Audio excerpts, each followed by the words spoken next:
Bom, vou aguardar mais um pouquinho, né? Tem algumas pessoas aqui, esperar mais algumas pessoas entrarem para a gente poder começar. Nossa aula hoje vai ser um pouco sobre as ferramentas que a gente vai usar para programar, tá, gente? Eu vou mostrar um pouco para vocês dessas ferramentas, vou mostrar outras ferramentas, assim, eu já falei para vocês na última aula, eu recomendo que vocês usem o Observable, vou mostrar para vocês hoje como ele funciona, o que vocês precisam saber sobre ele. Mas vou mostrar outras ferramentas também, caso vocês prefiram usar, não há nenhum problema. Tá? Fiquem à vontade para escolher o que for mais conveniente, o que for mais confortável para vocês. Escolha pelo Observable se vai muito pelo papel didático mesmo, e porque ele permite que a gente faça várias experimentações, vocês vão ver, dá para a gente fazer algumas coisas muito interessantes, assim, menos no sentido de produção, de construção de documentos, né, para trabalho, para profissionalmente mesmo, apesar de ele ser uma ferramenta que dá para se usar profissionalmente também, mas ele tem mais um papel muito mais interessante no aprendizado mesmo. Uma ferramenta que você pode experimentar, testar, ver alterações, ver modificações, enfim, dá para fazer uma série de coisas ali que é legal para quem está aprendendo. Tá? Bom, acho que já chegou mais um pouco, então eu já dei até para a gente começar. Então, deixa eu tentar compartilhar minha tela com vocês. Não sei se vou conseguir. Vou tentar. Eu vou tentar fazer uma coisa aqui, vamos ver se eu consigo. Compartilhar a tela inteira.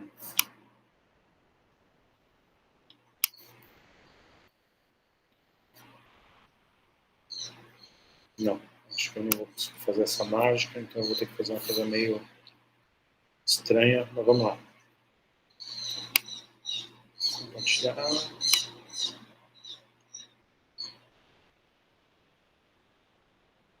Vai dar aquela coisa meio estranha de compartilhar a própria tela, né?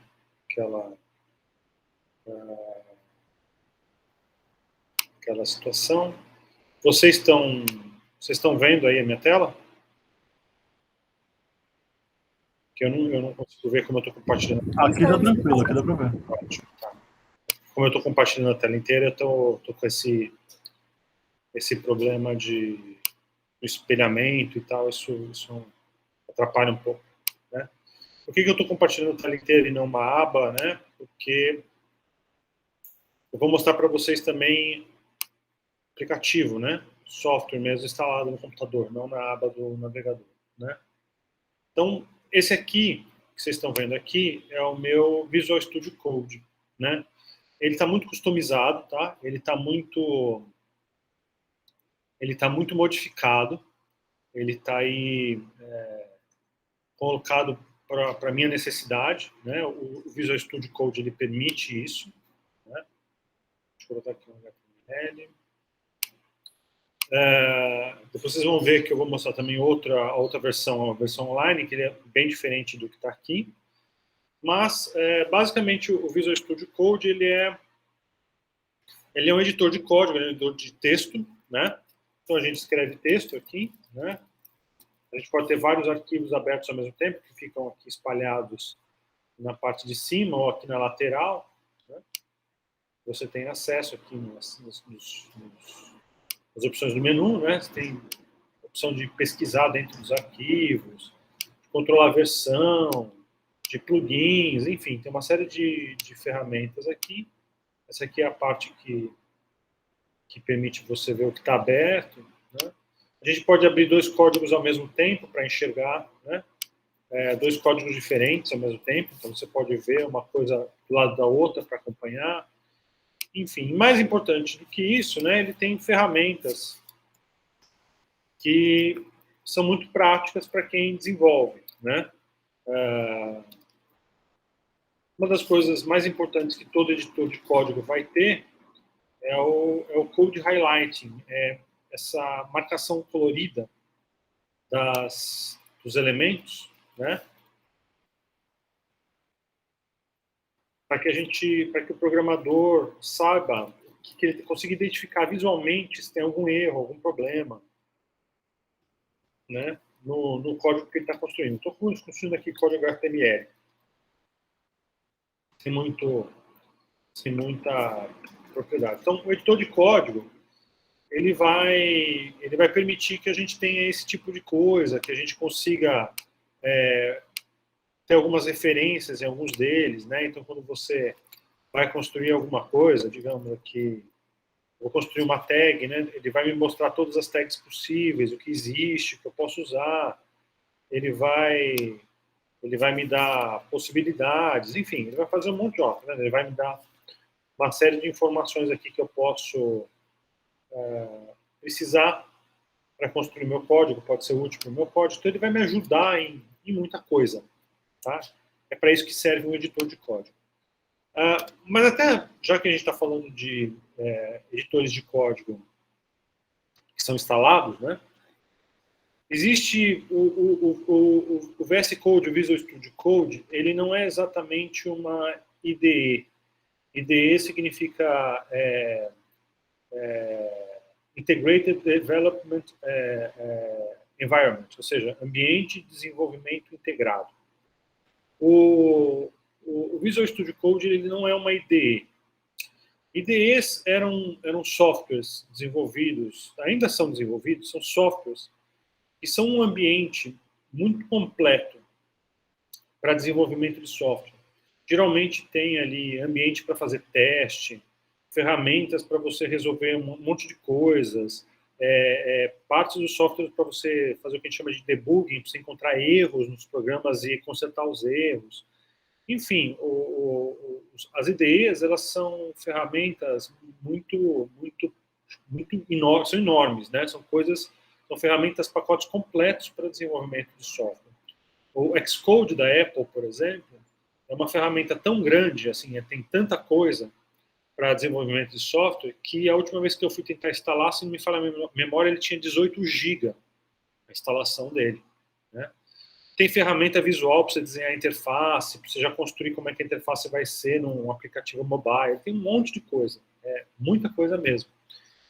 Só que o que acontece? Primeiro, essas ferramentas, elas são muito pesadas, né? Não é qualquer computador que consegue rodar uma ferramenta dessas, né? Aliás, ultimamente, são poucos computadores que conseguem rodar essas ferramentas. Os computadores não estão dando muito conta de tudo aquilo que precisa, né? No caso do Xcode, por exemplo, ele vem com um simulador de iPhone, né? Então, é como se você rodasse um iPhone dentro do seu computador. Quer dizer, um iPhone já é um equipamento com processamento considerável, né? Não é todo computador que vai conseguir fazer vai emular um outro computador dentro dele. Então, são coisas muito pesadas. Então, assim, e considerando, então, o preço dos equipamentos, né? Já podem entender o quanto que sai caro você pensar numa ferramenta e usar uma ferramenta dessas, né? Então, as IDEs, elas eram as ferramentas que a gente usava anos atrás para desenvolver software, para desenvolver código, mas com o tempo, nos últimos anos, talvez nos últimos 5, talvez 10 anos, a gente começou a usar menos as IDEs, menos esses ambientes completos, integrados com tudo, e começou a usar ferramentas um pouco mais leves, mais simples, né? Que pudessem ser trabalhadas em qualquer computador, sem muita necessidade de equipamentos poderosos, né? E que não tivessem tanta coisa, mas que fizessem aquilo que a gente geralmente precisa, né? O que a gente precisa mais, pelo menos, né? E foi aí que alguns editores de código, os editores de código sempre existiram, os editores de texto puro sempre existiram, mas foi aí que apareceram editores de código como o Sublime, como o Visual Studio Code, né? Eles são ambientes muito mais simples, eles são apenas um editor de códigos. Porém, eles são ferramentas, são softwares que permitem que a gente instale plugins, né? Que a gente instale complementos neles, fazendo com que a gente possa ter alguma coisa que, além de ser um editor de código, já traga algumas coisas que são importantes para a gente. Então, em vez de você ter uma ferramenta que faz tudo, você tem uma ferramenta que faz pouca coisa, mas as coisas que você vai precisando, você vai acoplando e incorporando nessa ferramenta. Essa ferramenta fica customizada para aquilo que você precisa, né, na medida certa. Né? Então, essa lógica dos editores de código, ela se tornou um pouco mais interessante, né? Uma vez que você vai ter uma coisa muito mais fácil, muito mais imediata, muito mais tranquila de usar, e que vai estar ajustado para a tua necessidade. No caso, por exemplo, de quem desenvolve para web, você não precisa de compilador, você não precisa de debug, você não precisa de uma série de coisas. Não tem por que você usar um ambiente complexo e pesado. Você pode usar alguma coisa. Aí, se você precisa resolver algum aspecto específico, por exemplo, eu vou trabalhar com código JavaScript, eu preciso de um pouco de debug na minha ferramenta. Você instala um complemento, um plugin que faz isso.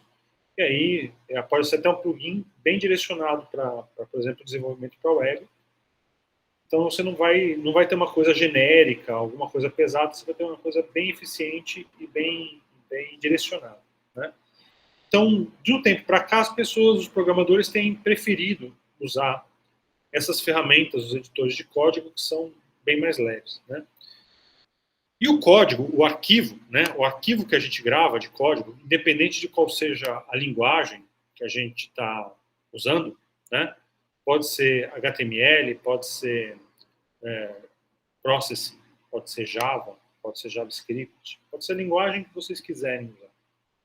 Os arquivos de código, eles são documentos muito, muito, muito simples, muito rudimentares.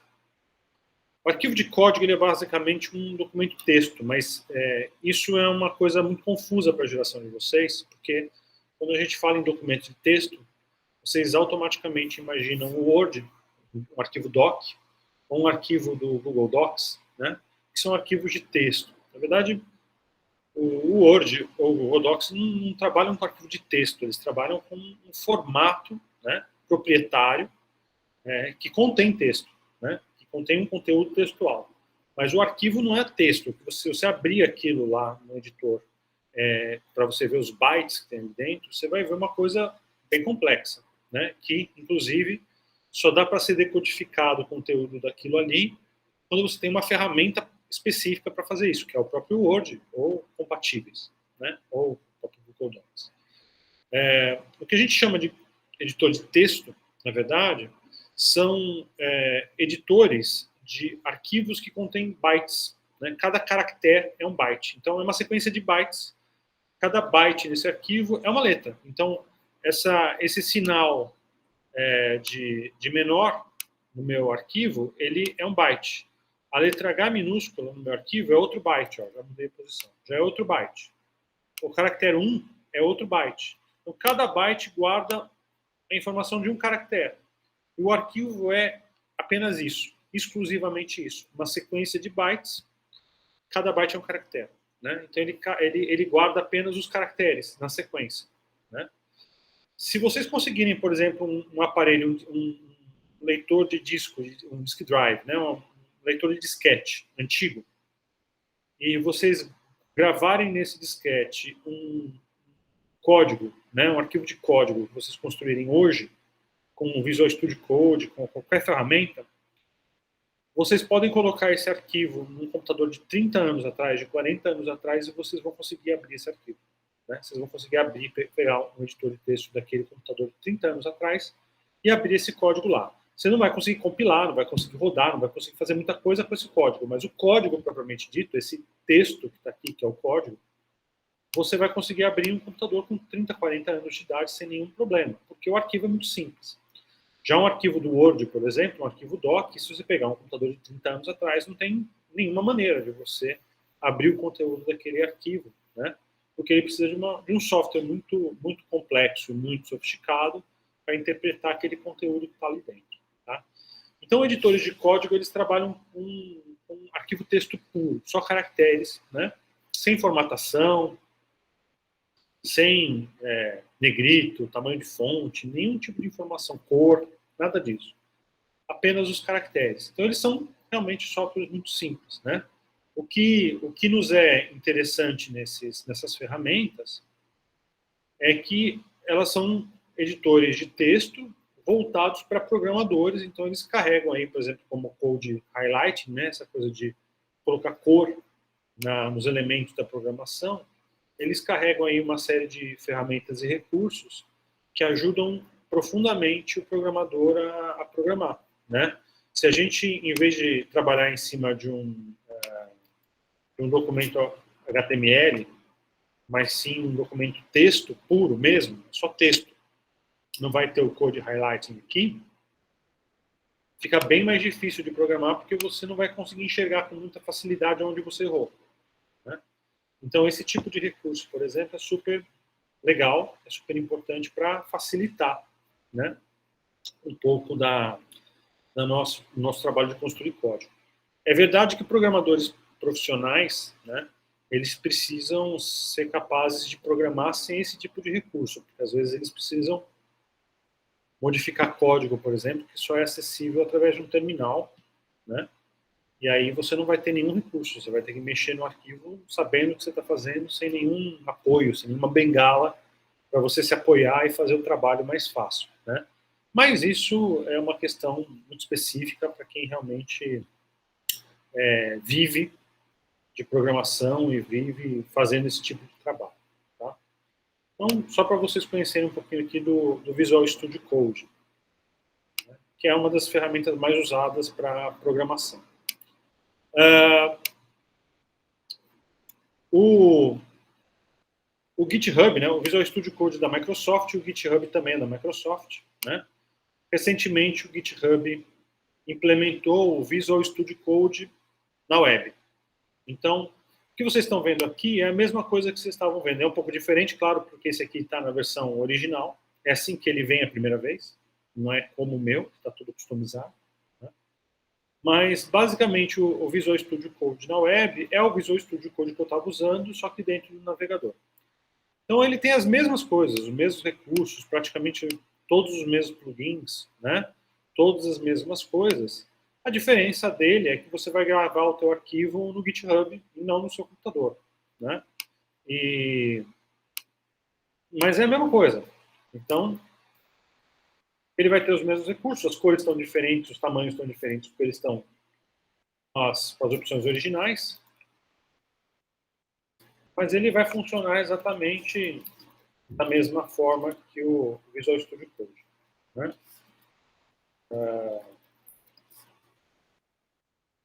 Aqui. Mesmo código que eu construí lá, construí aqui, eu vou usar os mesmos recursos, se eu quiser abrir 2 arquivos ao mesmo tempo, vai ter tudo aqui.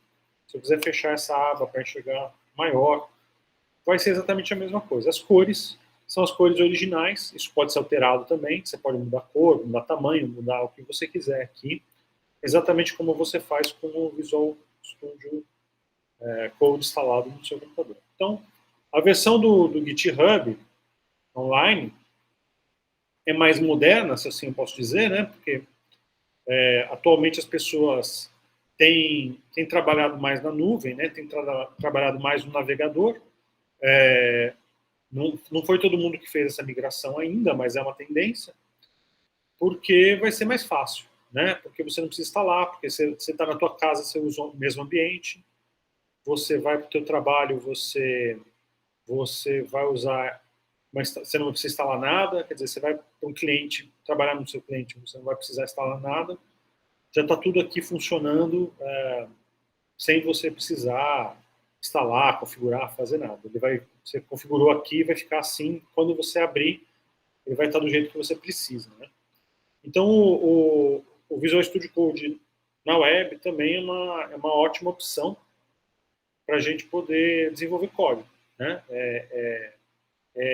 Só não usa ele, só não está usando ele as pessoas que já estão muito presas, né?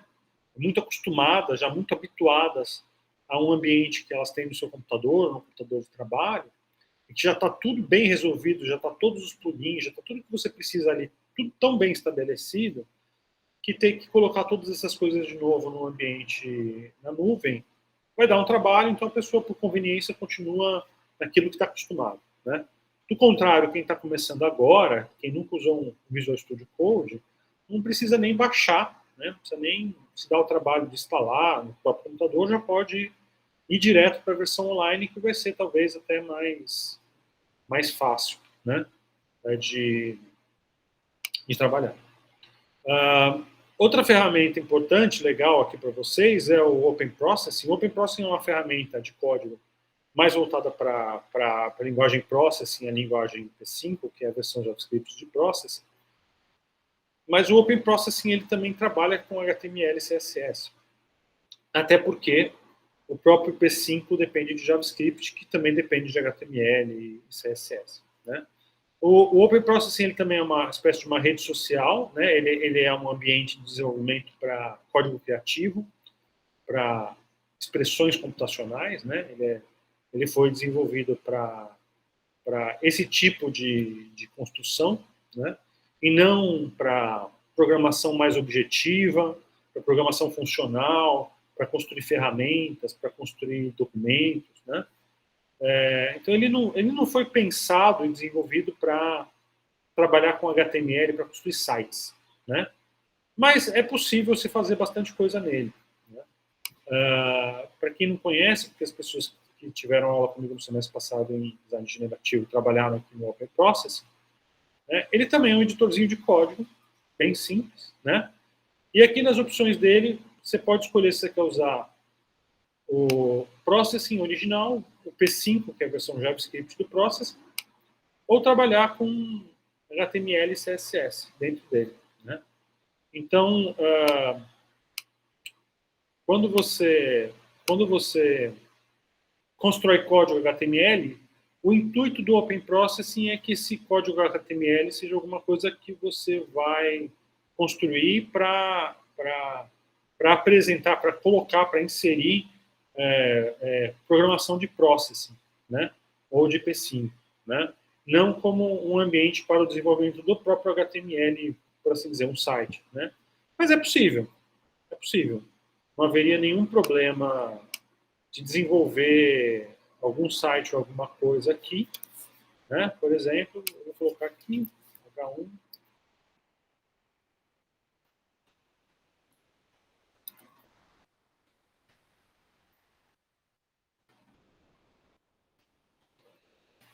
Eu vou rodar isso aqui, né? Isso aqui.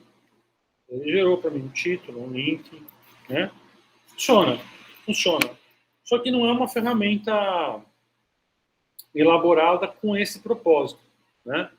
Então, talvez ele não tenha recursos que são interessantes, importantes, né? E podem ser muito úteis para programação e desenvolvimento web, porque o intuito do Open Processing não é exatamente esse. Mas continua sendo uma ferramenta aí disponível, né? E também é muito prático, porque se você desenvolve aqui no Open Processing, você pode simplesmente compartilhar esse código, né? E aquilo que você está construindo com outras pessoas mandando um link, né? Você pode mandar o link do teu, quando você salva, né? Quando você tiver um login, uma senha aqui, você salva isso no teu perfil e você compartilha o link com outras pessoas e as pessoas têm acesso ao código, né? Então, isso está tudo na nuvem. Em qualquer lugar você consegue pegar o código, ver o código e por aí vai. Então, também é uma ferramenta interessante, né? Para construir as coisas, principalmente para aprender a programação HTML. Esse aqui já é outro ambiente, o CodePen, é uma outra ferramenta. Ela é um pouco diferente, mas no fundo não é tão diferente assim. É que em vez de ter um código lá, você tem espaços separados para cada código, o HTML, o CSS, o JavaScript, né? Mas no fundo também é só uma questão de visualização. Você vai fazer a mesma coisa, né? Vai colocar o mesmo código.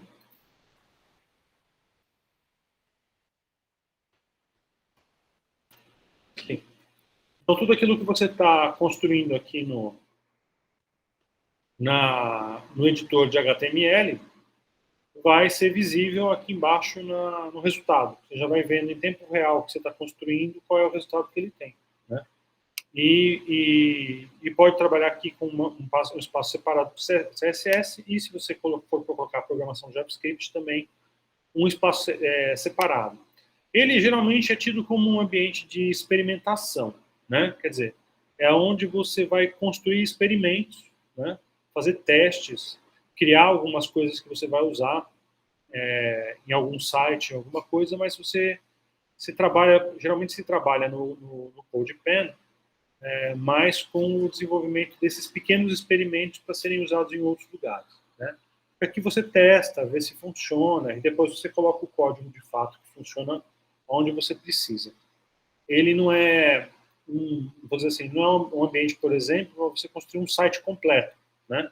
Você pode construir um documento do teu site aqui, mas criar links, criar um site que funciona, ele não foi feito muito para isso. Tá? Mas um documento, por exemplo, experimentar como é que funciona algumas coisas, você vai conseguir fazer muito bem aqui dentro dele. Tá? E ele também funciona um pouco como uma rede social. Cada experimento e cada construção que você constrói, você compartilha com outras pessoas. As pessoas vão deixando as suas criações aqui no CodePen, né? E a gente é capaz de ver os códigos, acessar, entender e por aí vai. Né? Tirar uma cópia e por aí vai. Então ele é um ambiente, assim, é uma plataforma onde a gente encontra muitas soluções para uma série de coisas. Por exemplo, aqui, ó, CSS Mouse Alt Transition Effect, quer dizer, um efeito de transição quando o mouse sai de alguma coisa. Eu quero ver esse código, eu quero ver isso funcionando. Né? Eu clico ali, eu tenho acesso ao código HTML, ao código CSS, e eu vejo isso aqui funcionando. Né? Ó, ele funciona assim, mas como é que isso acontece? Aqui tem o código para entender como é que isso aqui funciona, como é que se faz um negócio desse. Né? Então, não é um site construído, é um recurso, né, que pode ser utilizado no site. Então, quem desenvolveu isso aqui, né, provavelmente está fazendo um site onde ele precisa de uma coisa parecida. E aí ele falou assim, deixa eu tentar desenvolver essa solução, e uma vez que essa solução estiver resolvida, eu vou usar ela no meu site, e vou usar em outros sites também, e eu já botei isso aqui prontinho para saber o que eu preciso colocar nos meus sites para fazer esse tipo de recurso acontecer, por exemplo. Tá? É muito para isso que o CodePen é utilizado. E, por fim, a gente chega aí no Observable, que é uma ferramenta bem mais nova do que todos os outros aí, ela é mais recente, né? E ela também não foi criada com o intuito de desenvolver HTML, né? Não é essa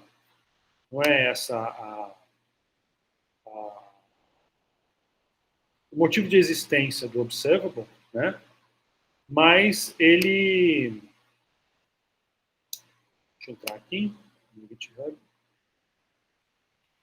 Mas ele é uma plataforma de desenvolvimento do que a gente chama de programação literária. E o que é uma programação literária? Programação literária, se vocês forem consultar o próprio tutorial, né? Deixa eu pegar aqui.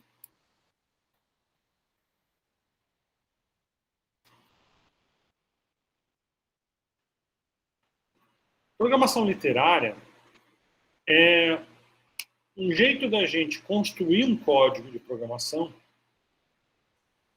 e incluir nesse código de programação uma série de coisas que não são da programação, como, por exemplo, textos escritos, links, vídeos, links aqui, né, para sites externos ou para até partes do documento, vídeos, como está aqui, imagens. Isso aqui, tudo que vocês estão vendo no Observable, é uma programação. É um programa, ó, que são, inclusive, trechos do código. Ó. Isso aqui é uma variável, isso aqui é uma operação. Está no meio de um texto. E funciona. Literalmente, isto é uma variável, isso é um cálculo que está acontecendo no código aqui. Então, o meu código, tem até code highlighting, tá vendo? Ó? Então, o meu código está misturado um texto escrito, como um editor, como o Word, por exemplo, né? E com outras coisas como vídeos, referências, exemplos, né? Então, tudo isso está misturado com a própria programação. Tá? Links para as próximas partes, enfim, né? Títulos, subtítulos para ajudar a explicação. Né? Então, a programação literária, ela é uma maneira da gente programar muito mais nova, muito mais rica, se eu posso assim dizer. Não é só pegar um editor de código e escrever os caracteres do código. É você realmente escrever um documento, né, que vai incluir, além do seu código, outras coisas. E isso pode ser muito interessante para várias questões. Quer dizer, eu posso exemplificar o que eu estou querendo colocar na minha própria documentação, né, com vídeos. Eu posso colocar no meio de um... Eu escrevi um código aqui, eu peguei um código de um... Eu vi um código na web que fazia alguma coisa, eu não entendi direito, mas eu vou usar esse código no meu programa, por exemplo. Então, eu vou colocar esse código lá no meu programa e eu vi que tem um vídeo no YouTube com alguém explicando mais ou menos como isso funciona. Então, para eu documentar o meu código e até para depois eu tentar entender melhor, eu posso colocar esse vídeo no meio do meu código para explicar o que está acontecendo ali, né? Então, isso é super interessante, né, para a gente escrever os nossos códigos, porque a gente vai ter uma coisa muito mais rica, né, e muito mais, muito mais detalhes, né, e com maneiras de explicar para a gente mesmo, para orientar, né, aquilo que a gente está raciocinando, né, de uma maneira muito melhor, né, do que apenas a documentação normal de todo tipo de linguagem de programação. Toda linguagem de programação tem um jeito da gente documentar algumas coisas no próprio código, que são os comentários, né? Mas geralmente é texto, só texto simples, caracteres, sem formatação, sem nada. E aí, quando a gente usa um ambiente de programação literária, a gente passa a ter alguma coisa que é melhor do que só o texto simples. Agora, obviamente, a gente não vai conseguir abrir o código escrito no Observable num computador de 30 anos atrás, né? Porque eles não são apenas texto, né? Não são um arquivo rudimentar, vamos colocar assim, né? Simples. Eles são uma coisa bem mais complexa em termos de, de construção do código, tá, gente? Para trabalhar no Observable, a primeira coisa que vocês vão fazer, obviamente, é criar um usuário de vocês, né? Então, vocês quiserem usar o Observable, vocês vão acessar e criar uma conta lá no Observable. Tudo gratuito, não tem que se preocupar com nada, não é cobrado. Você cria uma conta. E aí a gente vai criar um novo documento, né? Então, a gente vai clicar aqui no New e vai abrir um novo documento. Ele tem alguns exemplos, tem algumas coisas de referência, né? Mas não precisa. Pode abrir um documento absolutamente novo. Ele chama os seus documentos de notebook, né? Porque o Observable, ele descende, né? Ele vem de uma outra plataforma chamada Jupyter Notebooks, que é para a linguagem Python, e que funciona mais ou menos, é uma plataforma de programação literária, né? E ela funciona parecido com o Observable, mas o Observable é mais sofisticado, é mais avançado, inclusive, né? Mais inteligente, inclusive, né? Bom, vamos lá. Então aqui eu tenho um novo documento, um novo código, tá? Esse aqui é o meu novo código. E o Observable, ele trabalha com células, né? Cada um desses campos que vocês estão vendo aqui, que está aqui em azul, é uma célula. Eu posso criar outras células para baixo ou para cima, né? É claro que tem que ter algum conteúdo aqui, né? Ele vai me dar erro na programação. Posso criar células para cima ou para baixo, tanto faz. Então, para criar essas células, que é onde eu vou colocar os meus conteúdos, sejam ele código, explicação ou misturado, né? Eu vou criando no meu documento esses elementos, essas células, né? E eu posso também pegar essas células e arrastar para onde eu quiser. Eu posso vir aqui, arrastar isso aqui para baixo, né? eu posso falar que esse aqui vem para cima, posso fazer isso à vontade. Tá? Toda vez que eu colocar algum conteúdo, né, qualquer coisa que eu coloque nessa célula de conteúdo, né, assim que eu clicar fora da célula, aqui nos cantos, ou clicar aqui no botãozinho de play, o código que eu colocar aqui, ele vai ser executado. Tá? Ele vai rodar no meu documento. Então, além do código que eu estou escrevendo aqui, claro que isso aqui não é absolutamente nada, mas além do código, da programação que eu estou colocando aqui, eu já vou ver imediatamente o resultado dela em cima. Né?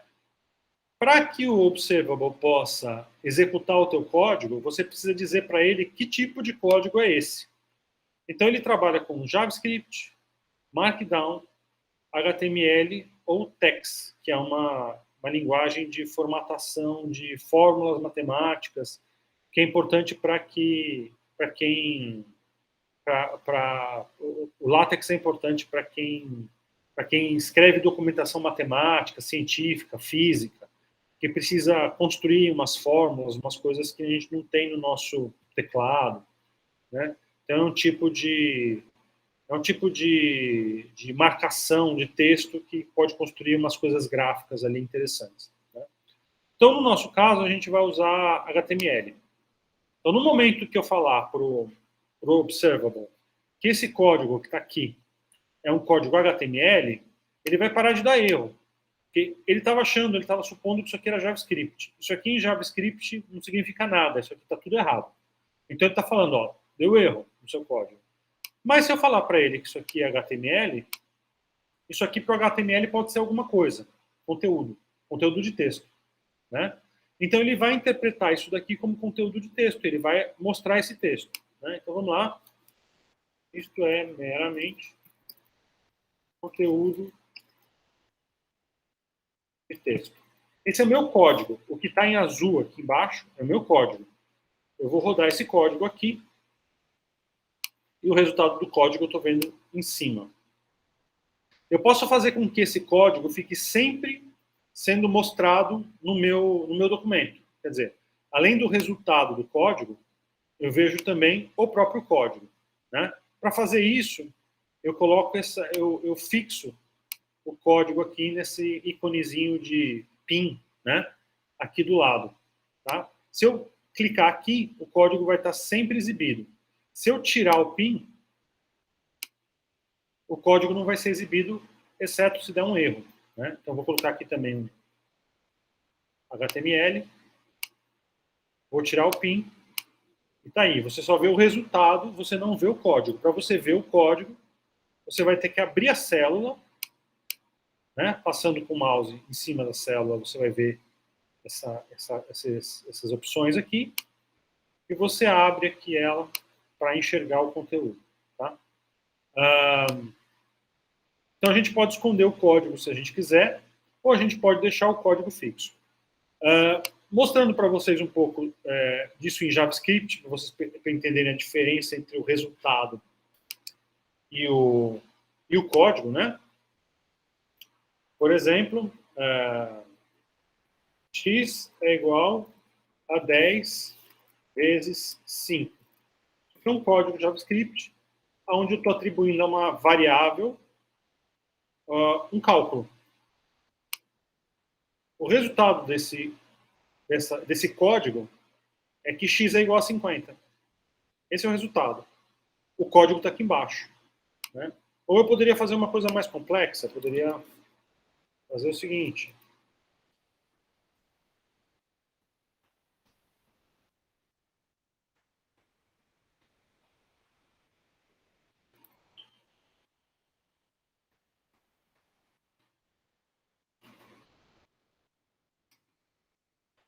Está aqui. O resultado desse meu código aqui em JavaScript é 5.000. Então, aqui eu vejo o resultado do meu código. E aqui eu vejo o código que gerou esse resultado. Né? Então, esse tipo de elemento na programação é muito interessante. Eu posso, por exemplo, fazer isso aqui também.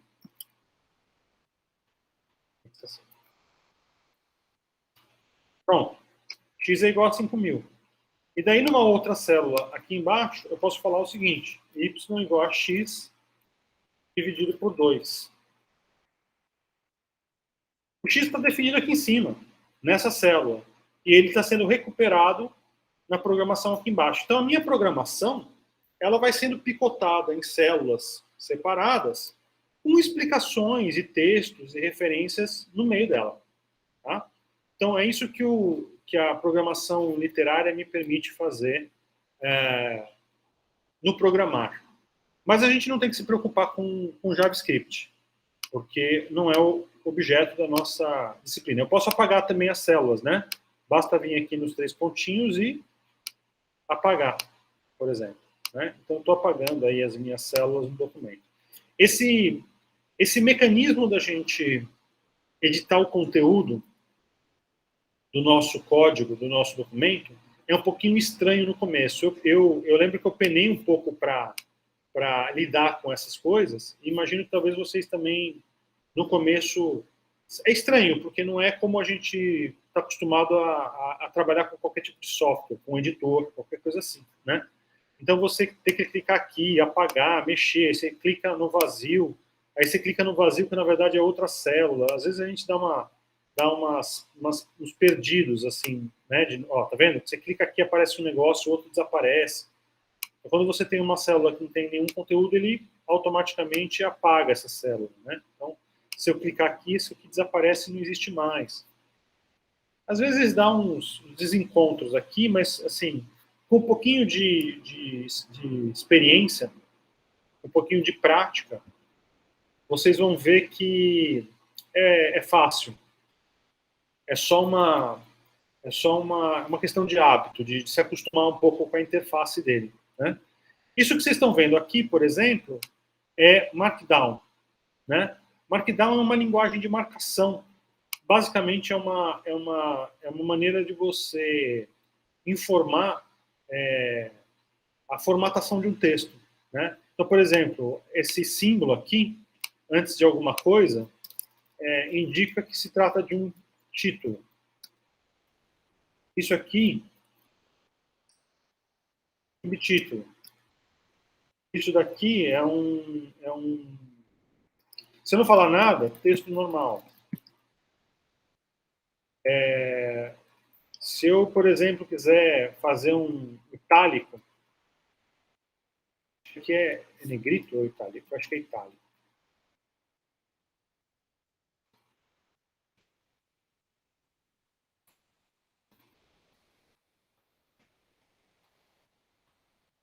Tá? Então, basicamente, o Markdown ele serve para a gente editar texto. Não é itálico? Como é que é o itálico mesmo? Eu não vou lembrar, acho que tem que ser junto, assim. Acho que é isso. É isso, tem que ser grudado, né? Ou se você quiser fazer pontos, né?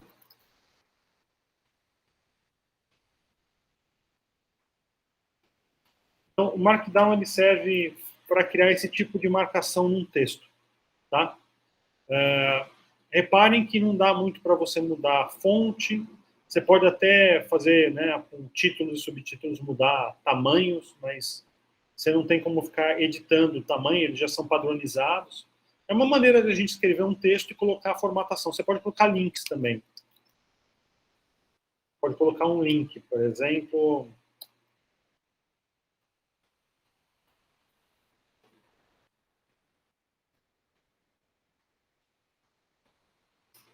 Aqui é um jeito de você construir um link. Você faz um link no Markdown. Tá? Mas, de novo, também o nosso conteúdo na nossa disciplina não é o Markdown. Não é a linguagem de marcação Markdown para editar, né, fazer edição de texto simples online. É o HTML. Então, em vez de optar por JavaScript ou Markdown, a gente vai optar por HTML. E aí sim a gente vai construir nosso código HTML aqui. Por exemplo, assim.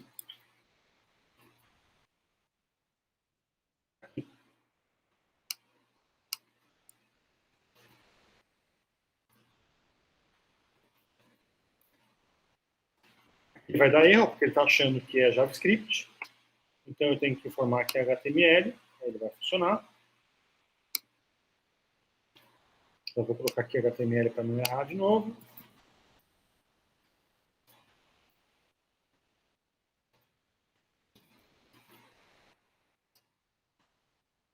Aqui.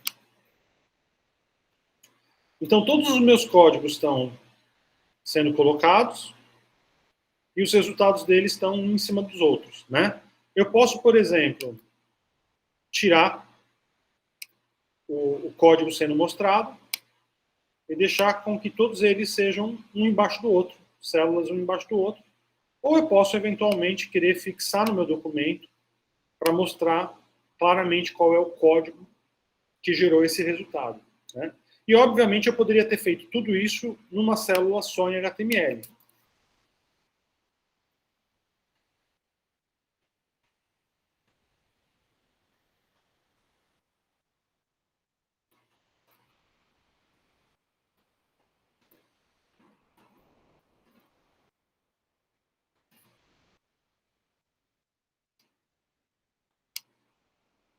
Tá aí. As três coisas, né, numa célula só, né, num bloco só do meu código. Então, o que acontece? Por que o Observable é muito interessante para o desenvolvimento e principalmente para o desenvolvimento web? Porque eu posso usar esse documento para fazer experimentações. Porque eu posso usar esse documento para fazer diversas versões da mesma coisa, experimentar com elas e documentar todas elas. Da mesma maneira ali que o CodePen, eu poderia criar um elemento que é alguma coisa que faz um link se mexer, né, como a gente viu lá rapidinho. Eu poderia construir esse experimento aqui, nesse documento do Observable, né? E eu poderia utilizar esse recurso no meu documento ou deixar ele documentado aí, ou construir outras coisas usando a mesma ferramenta, e eu poderia deixar esse código já mostrando esse resultado tudo num documento só. Vamos lá, deixa eu entrar aqui no CodePen. Vamos pegar aquele código lá, só para vocês verem, se é que ele vai aparecer aqui de novo. Acho que ele não vai mais aparecer aqui. Já está em outro lugar, né? Uma pena. Ó, vou pegar esse daqui. Vou pegar basicamente esse daqui, né? É um código bem mais complicado. Esse aqui é melhor a gente nem... Tá, eu vou fazer esse experimento só para vocês verem, tá? Eu vou pegar esse código inteiro.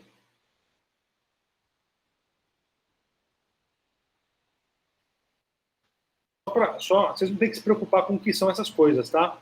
Por enquanto, por favor, não quero ninguém preocupado com o que é H1, o que é H2, o que são essas coisas. Não é isso que a gente está lidando agora, tá? A gente está trabalhando só com a ferramenta. Quero que vocês só conheçam a ferramenta, tá? Ó, vou copiar literalmente aquele código do CodePen, tá? E vou colocar isso dentro de um código HTML mesmo, como geralmente a gente faz. O código está inteiro aqui, ó. Tudo que estava lá está aqui, do jeito que estava. Ok, não tem nenhum problema. Ó, algumas coisas mudaram, tá vendo? As fontes, tudo aqui no meu documento mudaram. E, na verdade, eu acho que deu algum problema também, porque ele vai tentar mudar algumas outras coisas aqui e o CodePen vai ter que impedir. Mas, o CodePen não, o Observable vai ter que travar. Mas não tem problema. A gente pode trabalhar da mesma maneira. Agora eu vou pegar esse código HTML que está aqui, ó. A parte do HTML, propriamente dito. Esse que eu peguei antes é o CSS, que faz... Depois eu vou explicar direito isso para vocês. E funciona dentro do HTML, mas são códigos separados. E aqui eu vou colocar o HTML. Do jeito que está lá. Exatamente do jeito que está lá. Não mexi em nada. E vou rodar. Ele gerou alguma coisa aqui. Não sei se era para gerar isso daí. Vamos ver o resultado aqui. Não, era para gerar uma outra coisa aqui, um pouco diferente. Talvez os tamanhos estejam errados. Talvez se eu fechar e diminuir meu navegador, algumas coisas mudam, não sei. Alguma adaptação vai precisar, porque ele está rodando isso num espaço que não era o previsto, imagino eu. Deixa eu ver aqui.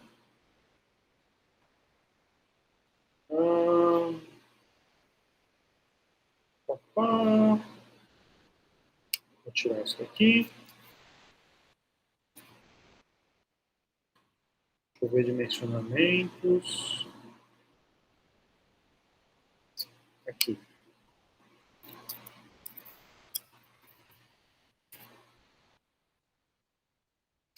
Centro. Eu estou modificando a dimensão das coisas aqui, tá, gente? Só para vocês saberem o que eu estou fazendo. Não parecer que eu estou fazendo magia negra, não.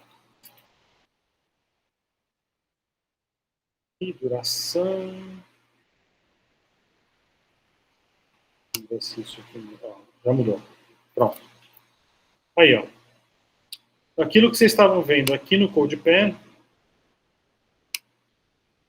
aqui no preview, né, na exibição do código, do resultado do código aqui no CodePen, a gente também está vendo aqui na exibição do código do Observable. A diferença é que aqui no CodePen você só vai ver sempre uma coisa. E aqui no Observable você pode ver várias coisas. Você pode ver vários exemplos, vários testes. Eu posso vir aqui colocar outro código HTML com algumas informações aqui modificadas. Então, por exemplo, eu vou pegar isso daqui.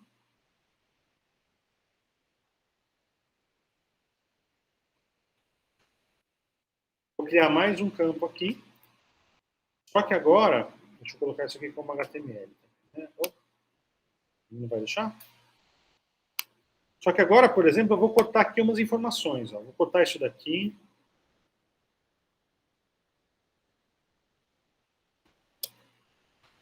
Né? Eu não faço nem ideia do que eu estou mexendo, tá?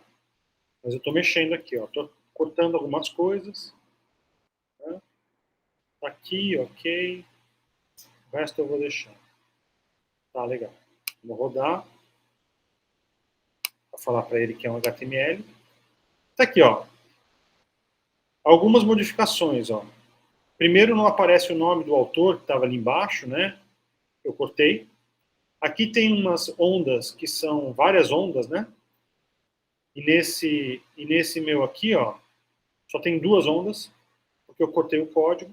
Repare que os dois códigos estão aqui. Então, o meu primeiro código está aqui preservado, não precisei mexer nele, ele está inteiro aqui. Ele gera esse resultado.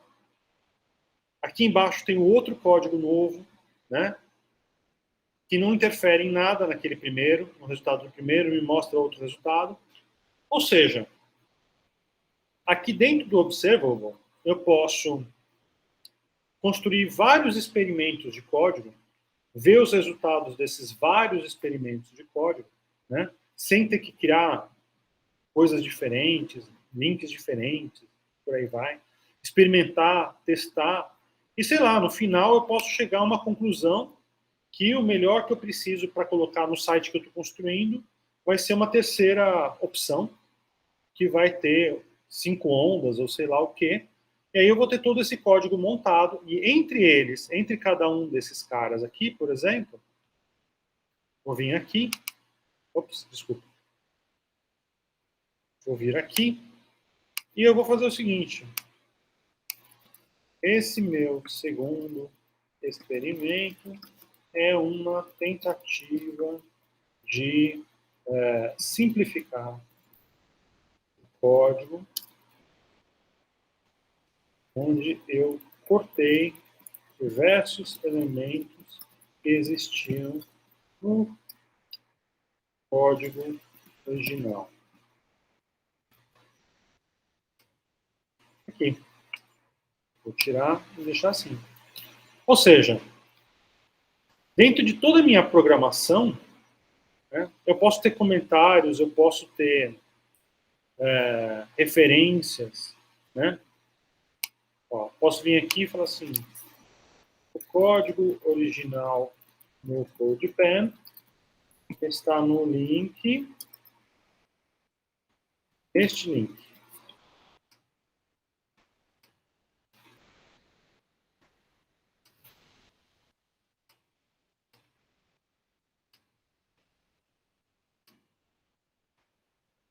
Aí, tá aqui. Criei um link. Quer dizer, no meu código, a minha construção do meu código aqui no Observable, eu posso até fazer um link para apontar da onde eu tirei esse código original, onde que está o material original. Isso pode ser muito útil, né? Por exemplo, quando você está construindo alguma coisa e você pegou uma referência de um site que você viu, você pode linkar, ó, a referência está nesse site, você pode colocar a imagem desse site aí. Quer dizer, você pode elaborar uma série de coisas para construir o seu código, né? E isso pode ser muito útil para o aprendizado, para o processo de aprendizado, né? Então, basicamente, aqui no Observable, o que a gente chamaria de um site roda dentro de uma célula, tá, gente? Então, esse aqui seria o seu site. Esse código aqui é o código da construção de um site, né? E esse site funciona dentro dessa célula do documento Observable. Na verdade, não é que ele funciona. Esse código, esse site, né? O resultado dele pode ser previsto, pode ser observado, é por isso que ele chama observable. Ele pode ser observado em uma pequena célula dentro do seu documento. Obviamente que se eu pegar esse código, e claro, também esse código aqui, né? Essa parte aqui que é o código CSS, que também faz parte dessa construção que está aqui. Se eu pegar esses dois códigos e colocar isso num servidor web, né, e colocar lá para funcionar, eu vou ver exatamente esse resultado, mas do tamanho do meu navegador inteiro, não reduzido a uma célula, né? Mas a título de desenvolvimento e a título de aprendizado e a título de documentação, essa plataforma é muito mais interessante, tá? Ela é muito mais rica para que a gente possa aprender, de fato, a programar. E como vocês viram aqui também, né?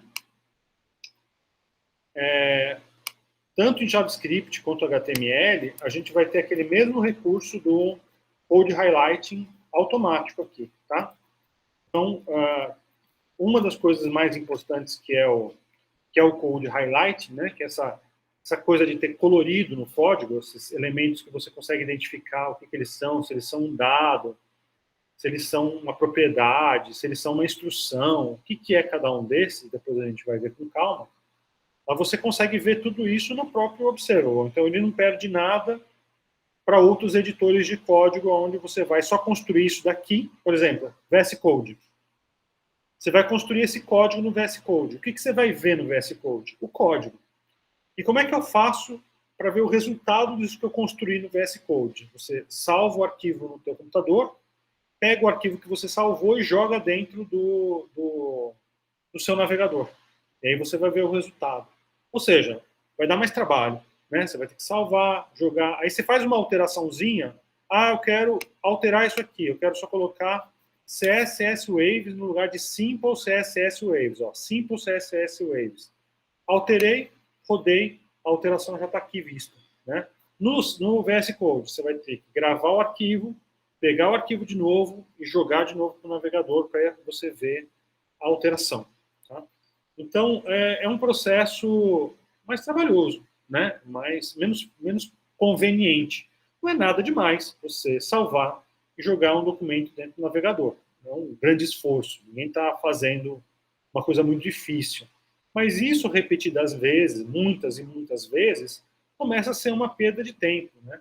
Enquanto que se a gente estiver trabalhando aqui no Observable, esses mecanismos já são automáticos. Basta eu clicar aqui no botãozinho de play, que meu código vai rodar imediatamente. E eu vou ver o resultado. E claro, se tiver algum erro, né?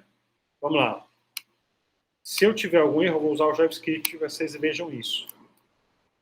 Let x é igual XPTO.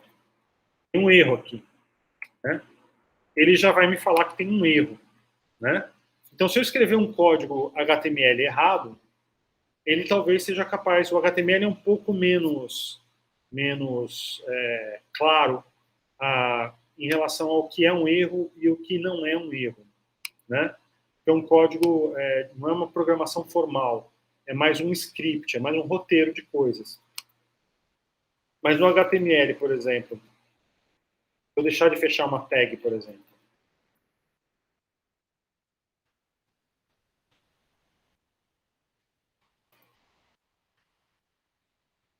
é um erro, está faltando uma coisa aqui no meu código, né? Ele não vai me mostrar que tem esse erro, tá? Talvez o VS Code conseguisse. Ele não vai me mostrar esse erro. Por quê? Porque, como a gente vai ver no código HTML, os navegadores eles são um ambiente muito ruim para a gente trabalhar, porque eles tentam dar um jeito. Se você escrever um código errado, ele tenta dar um jeito e tenta rodar esse código de alguma maneira. O resultado pode ser aquilo que você deveria estar escrevendo, ele pode corrigir, mas ele pode também fazer uma meleca, né? Professor, o senhor comentou, o que eu achei mais interessante, eu achei do que você baixa, né, da ferramenta que a gente baixa, e achei interessante também o Observable. Dentro da cadeira em si, que a gente vai fazer os códigos e tal, qual seria a melhor ferramenta que a gente vai usar? Qual que o senhor recomenda da gente Eu acho usar? que para a gente trabalhar aqui na nossa disciplina, o melhor é o Observable, mas não custa nada você ter os dois, tá? Porque nada te impede de você dar um Ctrl+C, Ctrl+V nisso daqui, né? E jogar no teu VS Code e mexer nele e pegar dele e trazer para cá. Até hoje eu não vi nenhum plugin no VS Code que integre com o Observable e que te permita editar diretamente no VS Code e jogar diretamente para o Observable. Mas não duvide que daqui a algum tempo apareça alguma coisa nesse sentido, tá? Daqui a Porque pouco...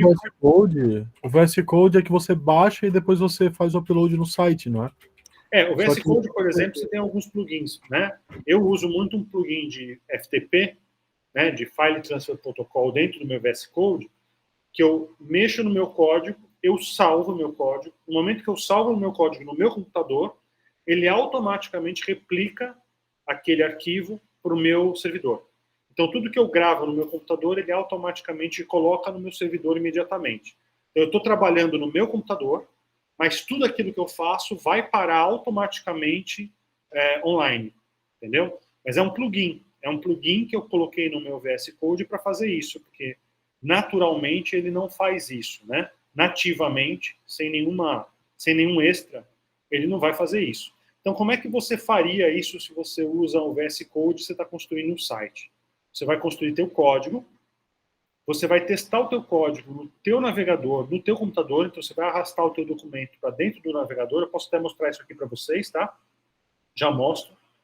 Você testa esse documento, você testa o resultado desse documento no seu navegador, e se esse resultado for o resultado que você efetivamente queria desse código, você abre um outro programa chamado File Transfer Protocol, FTP, acessa o seu servidor e coloca esse código, transfere esse código do seu computador para o seu servidor para que ele fique online. Então, como vocês podem imaginar, esse é um processo um pouco trabalhoso, né? É um pouco demorado, no mínimo, né? Para ser mais preciso. Ou seja, se eu estiver trabalhando profissionalmente com isso, é uma perda de tempo, vocês entendem? É um tempo que você está gastando fazendo transferência de arquivo para lá e para cá. São coisas que não são muito convenientes. Então, a gente usa algumas ferramentas. Eu uso, por exemplo, um plugin no VS Code, que é justamente para me permitir fazer essas operações sem que eu tenha que ficar me preocupando com essas coisas, tá? Deixa eu mostrar aqui para vocês isso que eu acabei de falar, né? Como é que quando a gente tem um software instalado no seu computador, como é que você testa? Então vamos lá, eu vou criar aqui um código HTML.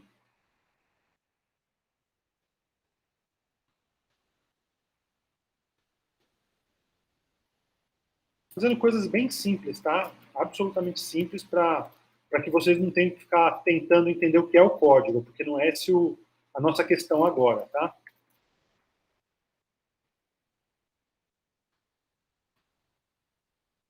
Esse aqui é o meu código HTML, tá? Criei um código HTML. O que eu vou fazer? Vou salvar esse arquivo no meu computador, porque eu estou usando o VS Code no meu computador. É um editor de códigos do meu computador, local. Então, vou salvar ele. Como é que eu vou salvar ele no meu computador? Para facilitar a minha vida, eu vou gravar ele no meu desktop. Teste.html. Vamos lá. Terminações. Esse ponto .html. Ponto .html não quer dizer nada. Poderia ser ponto nada, ponto .xpto, ponto que eu bem entender. Mas existem algumas convenções. Quer dizer, quando o arquivo é ponto .html, você já sabe que ali dentro tem um código HTML. É para facilitar a vida. Mas ele poderia ser ponto .txt. Não haveria diferença nenhuma. Porque basicamente o que você tem nesse arquivo são apenas caracteres. A terminação dele, ponto alguma coisa, não indica nada. Se eu virar e falar ponto .jpeg, ponto .gif, por exemplo, eu vou gerar uma confusão para o meu navegador, para o meu computador. Qual é a confusão? O seu computador, provavelmente, pela terminação, vai acreditar que se trata de uma imagem, quando na verdade não é uma imagem, né? Mas se você pegar, por exemplo, um editor de código e abrir aquele arquivo com o nome .gif mesmo, ele vai te mostrar o código normalmente, tá? Porque essa terminação ela não diz grandes coisas, tá? Ela não diz praticamente nada. Isso é só para você convencionar, é só para facilitar a identificação do que é o quê. Mas ela não tem nenhuma função, é meramente um nome mesmo, tá? Então eu vou aqui salvar o meu documento teste, eu chamei ele de teste.html, teste.html, ele está aqui, tá? Vou pegar ele agora, ó, deixa eu abaixar aqui um pouquinho na minha tela, deixa eu criar aqui uma nova aba no meu navegador, ó, o teste.html está aqui, ó, no meu desktop. Como é que eu vou fazer para ver esse resultado? Como é que eu vou fazer para ver o arquivo teste.html? Eu arrasto ele para o meu navegador. Aqui. Esse é o resultado daquilo que eu criei. Vamos supor que eu quero fazer uma modificação. Subtítulo é com a tag H2. Aqui, ó. Fiz uma modificação. Só o fato de eu fazer essa modificação não resulta em absolutamente nada. Tá? Aí eu venho aqui, primeiro, tenho que salvar o arquivo de novo. Salvar. Salvei. O fato de eu salvar o arquivo de novo não modifica o meu navegador. Não acontece nada. Somente se eu der o reload do arquivo, aí sim eu vou conseguir enxergar a modificação que eu acabei de fazer nisso daqui. Tá? Então, esse processo de salvar, abrir no navegador, né, fazer esse tipo de coisa, pode ser trabalhoso, né? Pode ser um tempo aí que você gasta. Existem alguns motivos para a gente fazer isso, né? Para a gente trabalhar com o desenvolvimento desta maneira, que podem ser de fato muito úteis na medida que a gente vai avançando aí na programação e no desenvolvimento, tá, gente? Então vamos lá. Uma coisa que o Observable não vai te mostrar, uma coisa que você não vai conseguir enxergar no Observable e também não vai conseguir enxergar dentro do VS Code, tá? As informações para que você identifique, localize e compreenda o que está errado quando o teu código está errado. Como é que a gente faz isso? Quando vocês clicam com o botão da direita aqui no navegador, existe uma opção chamada inspecionar. Existe essa opção, exibir o código-fonte da página, que ele vai te mostrar exatamente o código que gerou esse resultado. Tá? Então você consegue ver o código-fonte de qualquer documento online, qualquer página na web, você consegue enxergar o código dela. É só clicar com o botão da direita e colocar exibir código-fonte. E existe as ferramentas de desenvolvimento, que é esse inspecionar. Quando a gente abre o inspecionar, a gente vai abrir essa abinha aqui no nosso navegador. E no Chrome é assim, tá? Eu estou usando o Chrome. No Chrome é aqui. No Microsoft Edge você tem que habilitar isso e instalar um componente. No Firefox, você tem que acessar pelos menus. Mas, basicamente, todos os navegadores têm um ambiente de desenvolvimento.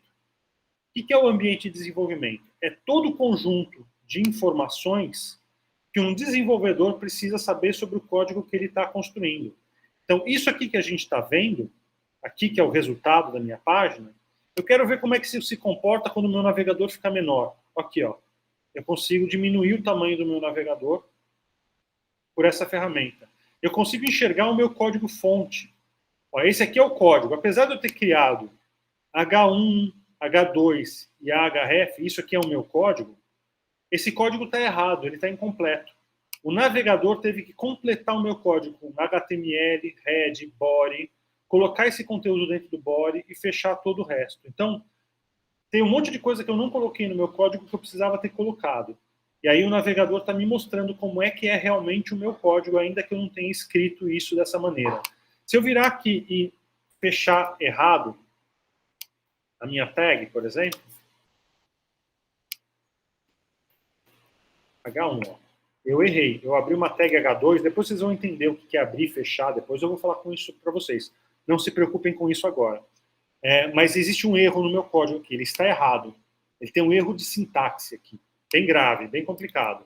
Eu vou salvar o meu código e eu vou recarregar. Reparem que não houve diferença no resultado.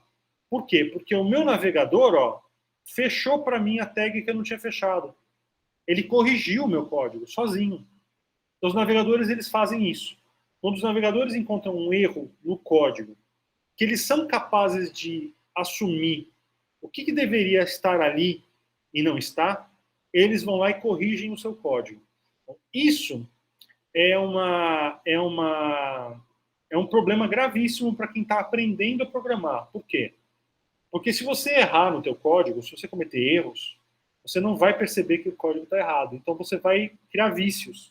Você vai aprender errado e você não vai encontrar, não vai localizar muito os teus erros. Então, esse comportamento dos navegadores é um comportamento muito ruim, tá? Ele é um comportamento que não é muito bacana, porque eles não colaboram muito com o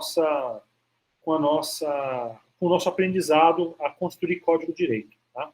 Mas é alguma coisa que vocês vão começar a se acostumar, e vocês vão começar a entender aos pouquinhos, tá? E reparem aqui, também o VS Code não foi capaz de identificar o meu erro no código. E ele é um editor que faz isso geralmente. Mas é um erro que ele não tem como saber que está errado, né? Porque é um erro que pode enganar mesmo. Eu, na verdade, poderia estar querendo construir exatamente isso mesmo. Deixar isso aqui dessa maneira. Então, ele não tem como identificar com muita clareza, se tratando de HTML, que eu cometi um erro, né? Então, isso é um pouco mais difícil, um pouco mais confuso, e por isso que o próprio Observable também não identificou o erro aqui, tá? Ele também não identificou, e vejam, não é o Observable que corrigiu o meu código, é o próprio navegador, porque isso aqui está funcionando dentro do navegador, certo? Então, o Observable andou para cá, para a parte de resultados, exatamente isso que eu construí. E o próprio navegador, meu próprio Chrome, fechou a tag sozinho, resolveu o erro do meu código e foi capaz de exibir esse resultado, tá legal? Então, é alguma coisa que com o tempo vocês vão começar a perceber o quanto o HTML e o CSS tem esses problemas, tem essas minúcias, assim, essas pequenas questões que são mais chatas para o aprendizado. Parece ótimo, porque você fala, se eu errar, ele vai resolver, então ótimo, né? Eu posso errar no meu código, eu posso ficar tranquilo que alguma coisa acontece e funciona. Que maravilha, né? Eu não tenho que ser um baita programador, um programador impecável para construir código e para que esse código se transforme em algum resultado. Por outro lado, é um problema de aprendizado muito sério, tá? Então, no que ele tem de prático pro programador, que está construindo alguma coisa e talvez não tenha tanta perícia assim, não seja uma pessoa com uma competência exemplar, ele tem também de problemas relativos ao aprendizado, tá? Então, isso é normal no desenvolvimento web, isso é um dos grandes calcanhares de Aquiles do desenvolvimento web, né? Principalmente para a gente ensinar desenvolvimento para a web, né? E é alguma coisa que aos pouquinhos a gente vai entendendo, tá? E só para completar aqui para vocês, né? Existem alguns plugins no VS Code, né, instalado aqui no meu navegador, principalmente, né, que me permitem criar dentro dele alguns ambientes de teste, né? Então eu tenho como colocar uns plugins aqui que vão abrir uma aba aqui do meu lado e me mostrar exatamente o resultado desse código dentro do próprio VS Code. São os live previews, né? Eu não sei se eu tenho algum instalado aqui. Deixa eu ver se eu tenho algum instalado aqui.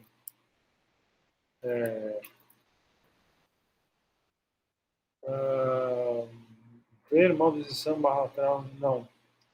Eu acho que eu não tenho nenhum live code aqui instalado no meu VS Code. Deixa eu ver aqui. Live server, deixa eu ver. Configurar, não alterar, ajuda. Abrir com um... ele não está me deixando porque essa pasta provavelmente eu não tenho autorização para abrir. Muito provavelmente ele não vai me deixar fazer isso, porque eu precisava colocar o meu código numa pasta. Deixa eu fazer então isso, para vocês verem. Nova pasta, teste. Perdão. Jogo meu arquivo teste para cá. Deixa eu fechar ele. Deixa eu abrir novamente esse arquivo. Vamos ver se agora eu consigo fazer um preview aqui para vocês. Live. Open with Live Server. Open Folder, tá bom. Abrir. Não tem Open Folder aqui, porque ele fala do que exatamente? Workspace. Isso aqui não é. Não, aí vai gerar uma confusão, deixa. Paciência, ele vai criar um baita de um problema aqui para mim. Melhor não fazer isso, senão eu vou desconfigurar umas coisas aqui complicadas. Mas é possível, tá?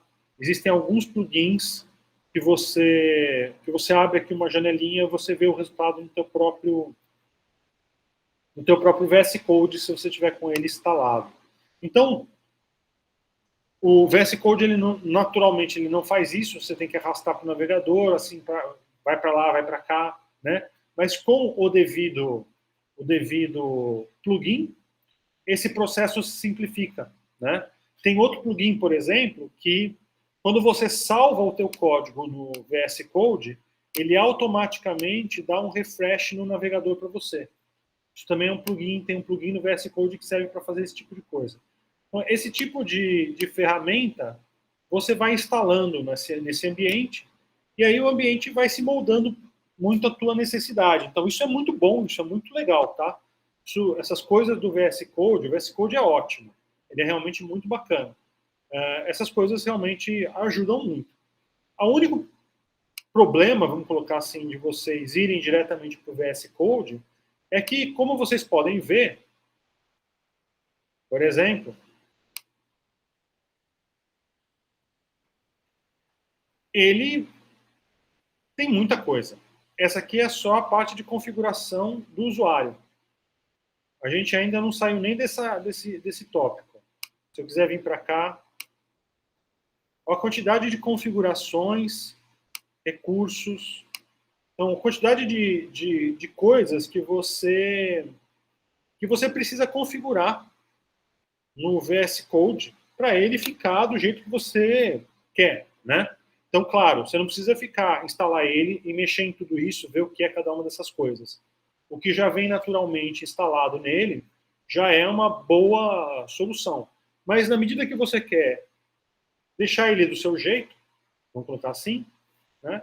Você vai ter que mexer em muita coisa, né? E isso consome muito a gente, né? Sem contar os milhões de recursos que ele tem aqui, que até você entender o que é, entender como é que funciona, para que serve, pode ser uma coisa muito grande, assim, muita coisa para confundir mais do que para ajudar. Então, ele pode ser aí uma ferramenta, como é que eu posso dizer? Uma ferramenta que pode atrapalhar mais vocês do que efetivamente ajudar nesse momento, tá? Quando vocês estão começando, geralmente vocês precisam de alguma coisa bem mais simples, bem mais objetiva, e nesse sentido que tanto o Open Processing, por exemplo, quanto o Observable vão atender melhor aí a necessidade de vocês, tá? Vão ser mais simples, no mínimo vão ser mais simples e mais diretos ao ponto, e isso facilita bem, né? Bom, voltando aqui ao Observable, para a gente já começar a fechar um pouquinho disso daí, tudo aquilo que você escreve e coloca aqui no Observable, tá, gente? Tudo que vocês fazem aqui no Observable, ele já está automaticamente gravado, está na nuvem, né? Então, qualquer modificação que eu gere aqui, né, automaticamente já está gravado. Quando eu voltar no Observable, quando eu vier de novo aqui no Observable, no meu Observable, para ver o que eu estou trabalhando, né, eu vou ver, assim, todos os meus notebooks aqui. Eu tenho vários, por exemplo. Tenho vários documentos, tenho várias coisas construídas no Observable, né? Então, aí, o meu último documento foi esse aqui, ó, né? Esse que eu estava mostrando para vocês foi esse daqui, né? Era até bom eu dar um título para ele para saber, né? Como é que eu dou um título para ele? É usando o Markdown, fazendo isso aqui, ó. Título. Meu título. Ou o nome do meu código.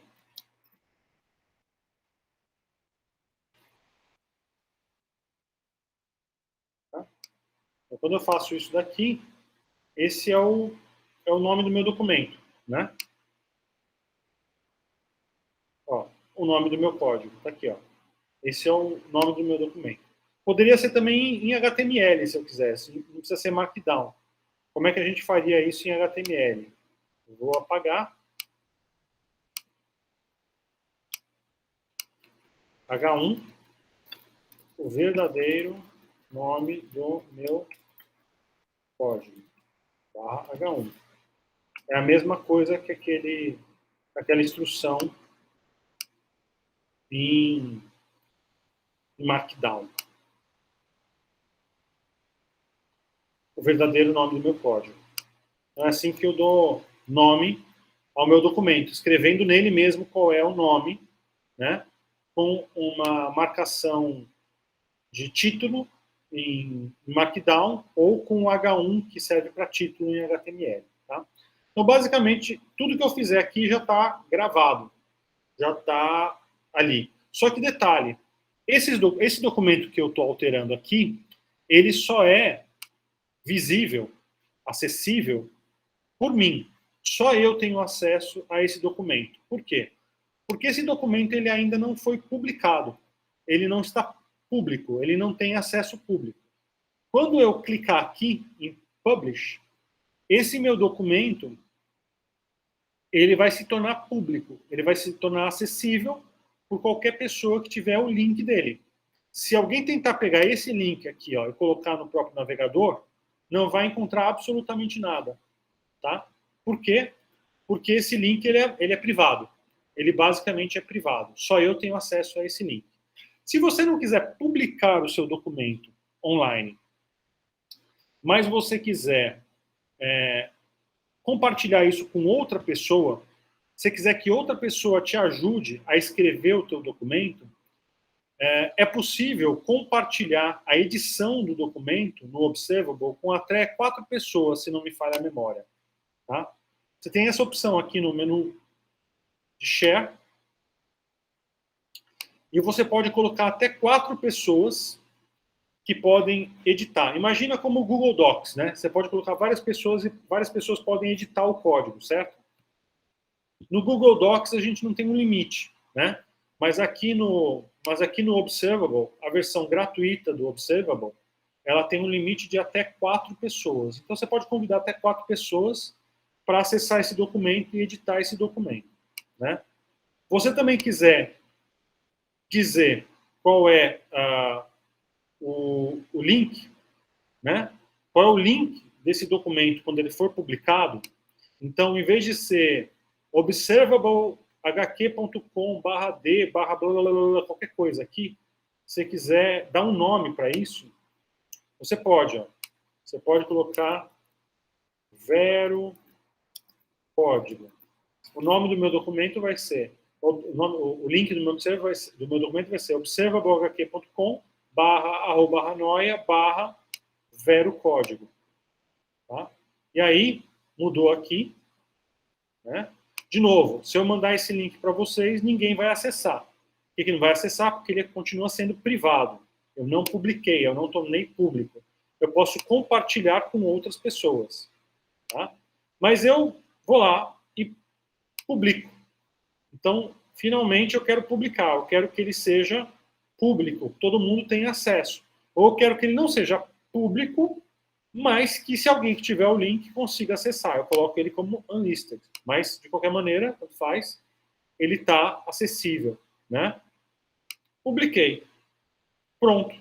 Agora, qualquer pessoa que tiver este link, vou colocar até aqui para vocês no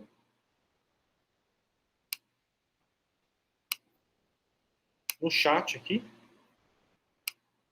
Vou colocar aqui no chat para vocês. Ó, se vocês clicarem nesse link, vocês vão abrir esse documento. Aqui que vem a parte mais legal.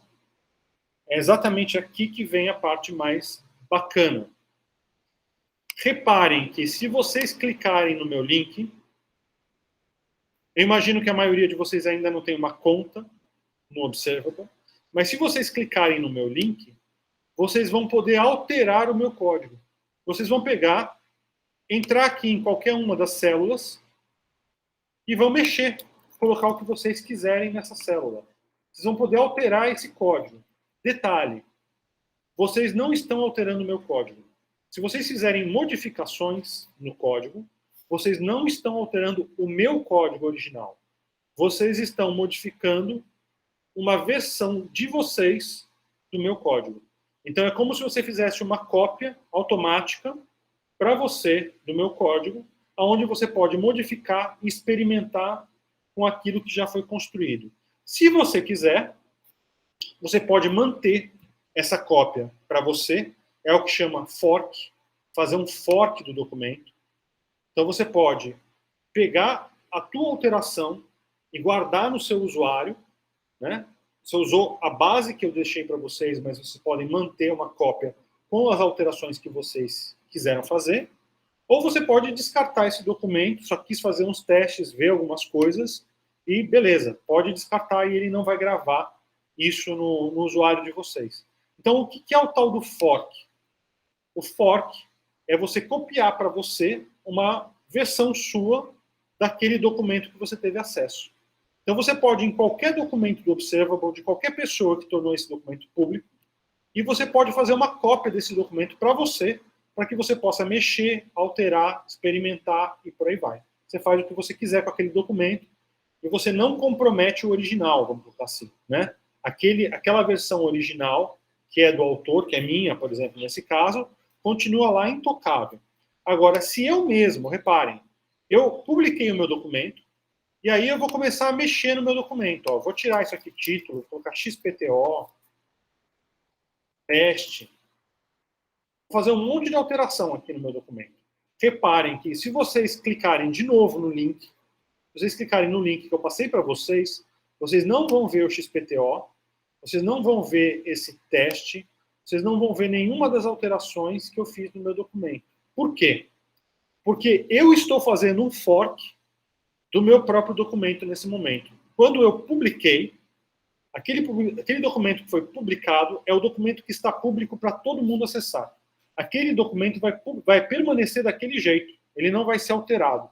Se eu começar a mexer e fazer algum experimento para ver o resultado, eu estou criando um fork temporário do meu documento original. E eu não estou mexendo no original. Eu só vou sobrescrever o original se eu clicar aqui em Republish. Ou seja, se eu clicar em Republish, eu vou sobrescrever o meu documento original com essa versão que eu alterei. Para que serve isso? Eu estou construindo um código, eu estou fazendo uns experimentos, eu cheguei num resultado legal. Aí, à noite, eu entro de novo nesse documento e falo assim, peraí, e se eu fizesse tal coisa, tal coisa, tal coisa, como é que será que ia funcionar? Aí eu vou lá, começo a experimentar, modificar o meu documento e falo, putz, é muito melhor essa solução. Está muito melhor isso. É isso que eu deveria ter feito na primeira vez e não fiz. Aí eu vou lá e dou republish e eu coloco uma versão nova, mais atualizada da minha solução no lugar daquela que estava. Eu continuarei. Se eu der o republish, eu vou dar o republish aqui agora. Eu estou republicando o meu documento, então ele foi substituído por essa versão mais nova, mas eu continuo tendo acesso, se não me falha a memória, eu posso voltar aqui no Unpublish, né? Mas eu não vou lembrar onde. Eu acho. É aqui, ó. Nesse botãozinho aqui, ó. Eu continuo tendo acesso a todas as modificações que eu fiz no meu documento. Eu tenho acesso à versão dele anterior de ser publicada aqui. Eu tenho acesso à primeira versão que eu publiquei. Então eu posso ver, se eu quiser, todas as minhas modificações, que elas vão sendo gravadas em alguns intervalos, né? Então, quer dizer, eu posso ver a versão que eu comecei às 15 horas, aqui. Depois eu posso ver o que eu mudei das 15 horas até as 15h23, está aqui. Então, vocês continuam tendo acesso a todo o histórico de modificação. E se você achar que for o caso, você pode reverter o teu código publicado para esse código que você escolher aqui. Tá? Então, tudo isso que você fez permanece registrado na nuvem. Isso é muito bom também. Né? Isso é realmente uma coisa muito boa para que a gente possa experimentar, para que a gente possa melhorar, para que a gente possa aperfeiçoar o nosso código. Tá? Então, eu acho que esse é um ambiente, vamos colocar assim, muito mais propício, muito mais amigável, muito mais adequado, né, para que quem está aprendendo a programar, codificar em HTML, CSS, entenda como é que... entenda, né, aprenda a trabalhar mesmo, aprenda a fazer, porque você pode reverter, você pode guardar versões, você pode ver a mudança que você fez no código, né, e é muito comum na programação você fazer uma modificação no teu código, e aí você continuar teu código, fazer outras melhorias tal, e não perceber que aquela alteração que você fez lá atrás gerou um erro, gerou um problema que você não tinha se dado conta. E aí você foi escrevendo, e você manteve um erro que você só descobriu depois. Não tem problema nenhum. Você faz um fork do teu documento atual, para você ter ele, por exemplo, como ele está agora, com erro e tudo. Você volta o teu documento a um estado onde aquele erro não existia, você pega o teu documento novo e começa a implementar as modificações que você fez sem o erro. Né? E depois você faz aqui um republish e vai ter uma versão correta, adequada e funcionando do teu código. Tá? Então, esses recursos são recursos muito bons, né? Muito úteis para quem está aprendendo, né? Para quem está começando, né? E facilita muito a nossa vida. Tá? Sem contar que, inclusive, para fazer os trabalhos da disciplina, vai ser muito prático. Né? Então, vamos voltar aqui para a história dos trabalhos. Né? Eu vou acessar aqui um dos trabalhos. Deixa eu pegar aqui, por exemplo, aqui, ó, exercício de layout 1. Está aqui.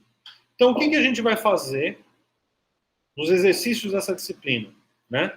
Ou, o que eu recomendo que vocês façam? Porque se vocês quiserem fazer no Open Processing, pode. Se vocês quiserem fazer no VS Code instalado no computador de vocês, colocar no Google Drive e mandar o link, vocês podem, não tem problema nenhum. Tá? Mas, basicamente, o que vocês vão fazer para resolver os trabalhos da disciplina, se vocês querem que isso seja bem prático? Você vem aqui, você vai abrir esse documento, né? Você vai abrir esse documento, E você vai, ou você vai fazer um fork dele, vai clicar aqui e você vai fazer uma cópia dele. Ó, vou fazer um fork do documento.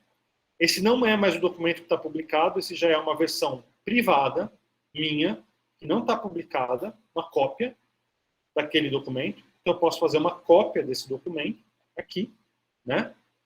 Ou eu posso simplesmente pegar o documento que vocês vão ter acesso, o meu, que vocês vão ter acesso, que vocês vão clicar e abrir esse documento no Observable, e já sair criando uma célula nova e começando a construir a solução de vocês. Quando vocês quiserem, né, depois que vocês construíram a solução de vocês, né, que produz esse resultado que está aqui, você simplesmente vai gravar, você simplesmente vai fazer o seu fork e publicar esse fork e mandar o link do teu documento, que vai ser uma cópia disso daqui, do documento original, só que com a sua solução. Div, style. Eu vou construir uma solução aqui. Não vou resolver o exercício, mas vou mostrar para vocês, né? Style border, 1px, solid black, width 80%, br, barra div. Construir meu código, está aqui. Ah, tem que falar para ele que é HTML. Está aqui. Ah, eu fiz alguma coisa errada. Não é border, é border. Está aqui, ó. Tá aqui. Construí aqui, comecei a construir a minha solução, a resposta para o exercício. Está aqui. Eu vou. Esse aqui já é um fork, né? Eu fiz um fork do documento original. Podem reparar que o documento original continua aqui, bonitinho, sem modificação. Deixa eu achar ele aqui, ó. Preservadinho, aqui, ó. O documento original continua aqui, preservado, sem modificação nenhuma, tá? É o que vocês vão ter acesso. Nem posso modificar, porque é aquilo que vocês vão ter acesso, tá? Esse aqui é o meu documento com fork, já com a minha solução. Ah, montei minha solução é essa. Beleza. Está aqui, eu mantenho o código para que vocês mantenham o código para que eu possa ver o código de vocês mais fácil. É claro que eu posso ver. Se vocês tirarem o código, eu também vou poder abrir o documento de vocês e enxergar o código sem nenhum problema. Mas é mais fácil já deixar aqui, para ficar mais visível, né? Vocês vão publicar isso aqui, então eu vou publicar, né? Ah, professor, se eu publicar, o meu nome vai aparecer Web Design Exercício de Layout 1. Como é que eu faço? Vem aqui, Settings, coloca aqui para diferenciar, se bem que vai estar o teu nome já aqui, o nome do teu usuário. Guilherme, exercício, o que eu fiz de errado? Guilherme, exercício 1, tá? Vou definir qual é o link para o meu documento. E vou publicar esse documento. Vou publicar. Publiquei minha solução, tá? Mantenham, vocês podem manter o cabeçalho inteiro, não tem problema nenhum. Se quiserem apagar, vocês podem apagar também, não tem problema também. Mas pode manter o cabeçalho do jeito que ele está do exercício. Está aqui o meu link, eu vou dar Ctrl C, entrar no Classroom, Ctrl V e está entregue o meu exercício. O professor, eu no caso, vou conseguir acessar o documento de vocês, vou conseguir ver a solução de vocês e vou conseguir avaliar, colocar nota e tudo que precisa, tá? Então, isso aqui, gente, é muito prático para a gente realizar os exercícios, aprender a montar o código. Então, isso, eu acho, me parece, pelo menos, que isso vai facilitar horrores aí no processo de vocês. Ah, professor, eu posso tirar esses cabeçalhos? Eu posso tirar essas coisas do exercício? Pode, não tem nenhum problema. O que é importante ter no teu documento é a tua solução. É ter o código que gera esse resultado. É isso que você precisa integrar. Integrar, não, entregar. Se tiver isso aqui, tá bom. Se quiser manter todo o cabeçalho do exercício, pode manter, não precisa mexer em nada, porque, de qualquer maneira, a solução vai estar ali. E é isso que eu preciso ver. Então, acho que isso vai ser muito mais prático, muito mais conveniente para vocês fazerem os trabalhos e entregarem os exercícios da disciplina. Tá? Tudo bem? Deu para entender? Deu para sacar o que são essas ferramentas, como usar essas ferramentas, como usar esses recursos? Brenda levantou a mão. Só agora que eu estou enxergando. Brenda, diga. Oi, professor, boa tarde. Deu assim para entender. Eu só tenho uma dúvida que está lá nas instruções, que ele fala para fazer um rap com 80% da dimensão disponível. Existe um número específico para isso ou a gente 80%. Não precisa especificar? Quanto? 80%. Esse é o número. Por que é isso? Porque se você colocar isso daqui que eu fiz, ó, isso aqui que eu fiz, tá? Estão vendo aqui, ó? Calma, não se preocupem, porque a gente primeiro vai aprender o HTML, depois a gente vai aprender o CSS, isso aqui é CSS. Você não tem que se preocupar em entender o que está aqui. Mas, basicamente, isso aqui diz o seguinte, isso daqui, ó, esse quadrado que eu desenhei aqui, ele é 80% do tamanho disponível, que, nesse caso, é isso aqui tudo. Só que se eu pegar esse código e colocar esse código no meu navegador, como um documento HTML construído no VS Code, por exemplo, isso aqui vai ficar do tamanho de 80% do navegador. Vou mostrar para vocês verem, tá? Ó, vou pegar exatamente esse código, que aqui no meu documento do Observable aparece com esse tamanho. Vou pegar aqui, vou colocar este código, exatamente este código, vou salvar o meu documento teste.html e vou abrir, cadê ele aqui, ó? Teste.html. Vou abrir ele aqui, ó. Opa, esse aqui não existe mais, né? Eu mudei a pasta dele. Deixa eu abrir aqui. Teste.html. Vou jogar aqui. Tá aqui, ó. Reparem. Ó, ele vai ficar com 80% do que eu tiver disponível de tela. Estão vendo? Então, funciona exatamente como está no Observable. A diferença é que o Observable, se você aumentar ou diminuir o navegador, o espaço que você vai ter aqui vai ser praticamente sempre o mesmo, porque ele fixa essa coluna, essa dimensão. Mas provavelmente, se eu diminuir muito o meu navegador, ó, ele vai diminuir, tá vendo? Estou diminuindo o meu navegador, ele vai diminuir isso daqui. Então, essa é uma medida, um dimensionamento relativo. A gente trabalha com uma porcentagem do que a gente tem, e não com um dimensionamento fixo, tantos pixels. Eu podia colocar aqui, se eu quisesse, né, 50 pixels. Tá? Eu vou falar, é 50 pixels, é fixo, é absoluto. Como eu poderia colocar 50%, é uma medida relativa. É 50% do que eu tiver. Se eu tiver pouco, é pouco. Se eu tiver muito, é muito. Tá legal? Mas não se preocupem com isso agora. Isso é parte do CSS, que a gente vai aprender mais lá para frente.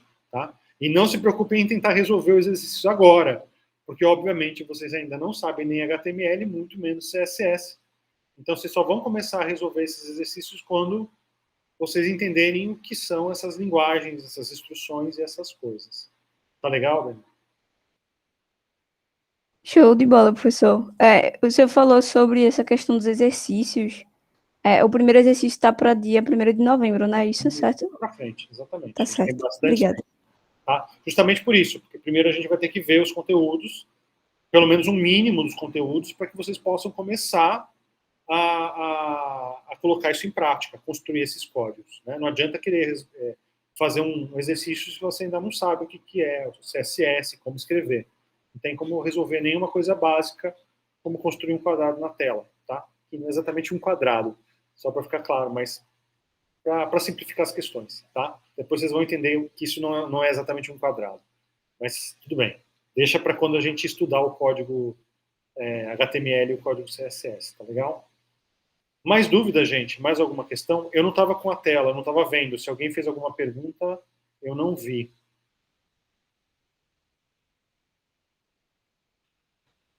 Estou procurando aqui no chat, mas acho que não vi mais nenhuma dúvida. Apareceu? Alguém tem mais alguma dúvida? Diga, Luísa. Professor, eu já tenho uma conta no GitHub e no CodePen, então, tipo, posso fazer essas coisas nesses aplicativos mesmo? Claro, sem a menor dúvida. Pode ficar tranquila. É onde você se sentir mais confortável. O intuito não é obrigar vocês a usar nenhuma ferramenta. Aliás, desenvolvimento para aprender a trabalhar com código, com programação, você não pode. Cada um vai trabalhar com a ferramenta que se sentir mais confortável, porque o que a gente precisa construir é código. Não é gerar o resultado numa ferramenta. A ferramenta não importa. Vocês têm que ter a liberdade, justamente, de não estar preso a nenhuma ferramenta. Quando você aprende código, você se livra, né, um pouco das ferramentas. Só para ficar mais claro, né, por exemplo, quando eu dou aula de design generativo, que é programação gráfica, né, para o pessoal, se você aprender a programar algumas coisas, você não está mais preso ao Illustrator, você não está mais preso ao Figma, você não está mais preso a uma ferramenta, a resolver alguma coisa com uma ferramenta. Você pode ter a liberdade de construir aquilo que você precisa sem depender de nenhum software instalado no seu computador. Você vai lá e programa o que você precisa. Então, mais um exemplo, tá? Você vai construir, você está construindo aí um aplicativo, você está lá numa disciplina como a disciplina de André, você tem que construir um aplicativo, por exemplo. Se você não sabe programar, você vai depender de uma ferramenta de prototipagem para fazer isso. Você vai precisar ali de um Adobe XD, você vai precisar do Figma, você vai precisar de alguma ferramenta para fazer esse resultado, né? E essas ferramentas têm limitações, né? Por exemplo, nem sempre uma ferramenta dessas vai conseguir te dar layouts muito diferentes em contextos diferentes. O teu aplicativo, quando ele abre no iPad, ele tem um layout. Quando ele abre no celular, ele tem outro layout. Não estamos falando só de dimensão, estamos falando dos elementos que estão na tela. No iPad aparece muito mais coisa, né? No iPhone, não. Aparece só algumas coisas. Quando você pega uma ferramenta de prototipagem, talvez a ferramenta não consiga te dar essa opção de, dependendo do contexto, você modifica completamente o layout, porque no máximo o que as ferramentas vão conseguir fazer é mudar a dimensão, é ancorar os elementos, falar, ó, esse elemento começa no topo e vai até a metade da tela. Se a tela for grande, ele vai até a metade, se a tela for pequena, ele vai até a metade, então ele sempre vai ficar respondendo a dimensões. Mas às vezes não é isso que você quer um layout diferente. A maioria das ferramentas não vai gerar isso para você. Então você está muito preso ao que a ferramenta que você escolheu usar é capaz de produzir como um protótipo. Mas quando você aprende HTML, por exemplo, você não está preso mais a isso. Você pode gerar o teu protótipo do teu aplicativo em HTML. E aí o teu protótipo, construído em HTML, pode reagir, pode responder de maneira muito mais adequada a qualquer contexto onde ele seja visto. Se você abrir esse documento no iPad, ele vai gerar o layout que ele precisa gerar no iPad. Se você abrir esse documento no iPhone, ele vai gerar o layout que ele precisa abrir no iPhone. Se você abrir esse protótipo na web, ele vai gerar o layout que ele precisa gerar na web. Se você abrir esse documento numa televisão 4K, numa resolução monstruosa, ele vai mostrar o aplicativo do jeito que ele deveria ser apresentado numa televisão. Então você vai conseguir fazer esses resultados responderem de uma maneira muito melhor, porque você programou isso, você não está dependendo da ferramenta. Então não faz o menor sentido ensinar vocês a programarem de uma maneira dependente à ferramenta que você vai usar para programar, certo? Vocês têm que ter total liberdade de programar com a ferramenta e o recurso que vocês quiserem, que vocês se sentirem confortáveis e que vocês se sentirem mais produtivos. Tá? Obviamente, vamos lá, quando a gente ensina a programação, principalmente para cientistas da computação, para programadores que vão exercer esse trabalho profissionalmente, né, que vão ter uma obrigação profissional de fazer esse tipo de coisa de maneira impecável, às vezes os professores obrigam os alunos a usarem uma ferramenta específica e, geralmente, é uma ferramenta sem nenhum recurso. Por quê?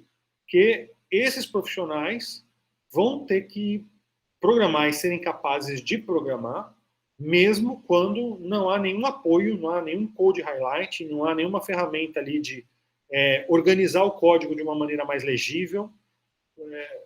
eles têm que ser capazes de programar mesmo quando esses recursos não estão disponíveis. Então, alguns professores de programação da velha guarda, principalmente, são um pouco mais rigorosos nesse sentido, porque eles querem garantir que os alunos, principalmente os alunos de computação, né, estejam aptos a programar em qualquer circunstância que eles tenham que vivenciar, né? Mas não é esse o nosso caso, e não é esse o conhecimento de programação que vocês precisam adquirir, né? A maioria de vocês nunca vai programar de fato, né? E se programar, vai programar de uma maneira muito simples, né? Por quê? E não é papel do designer programar.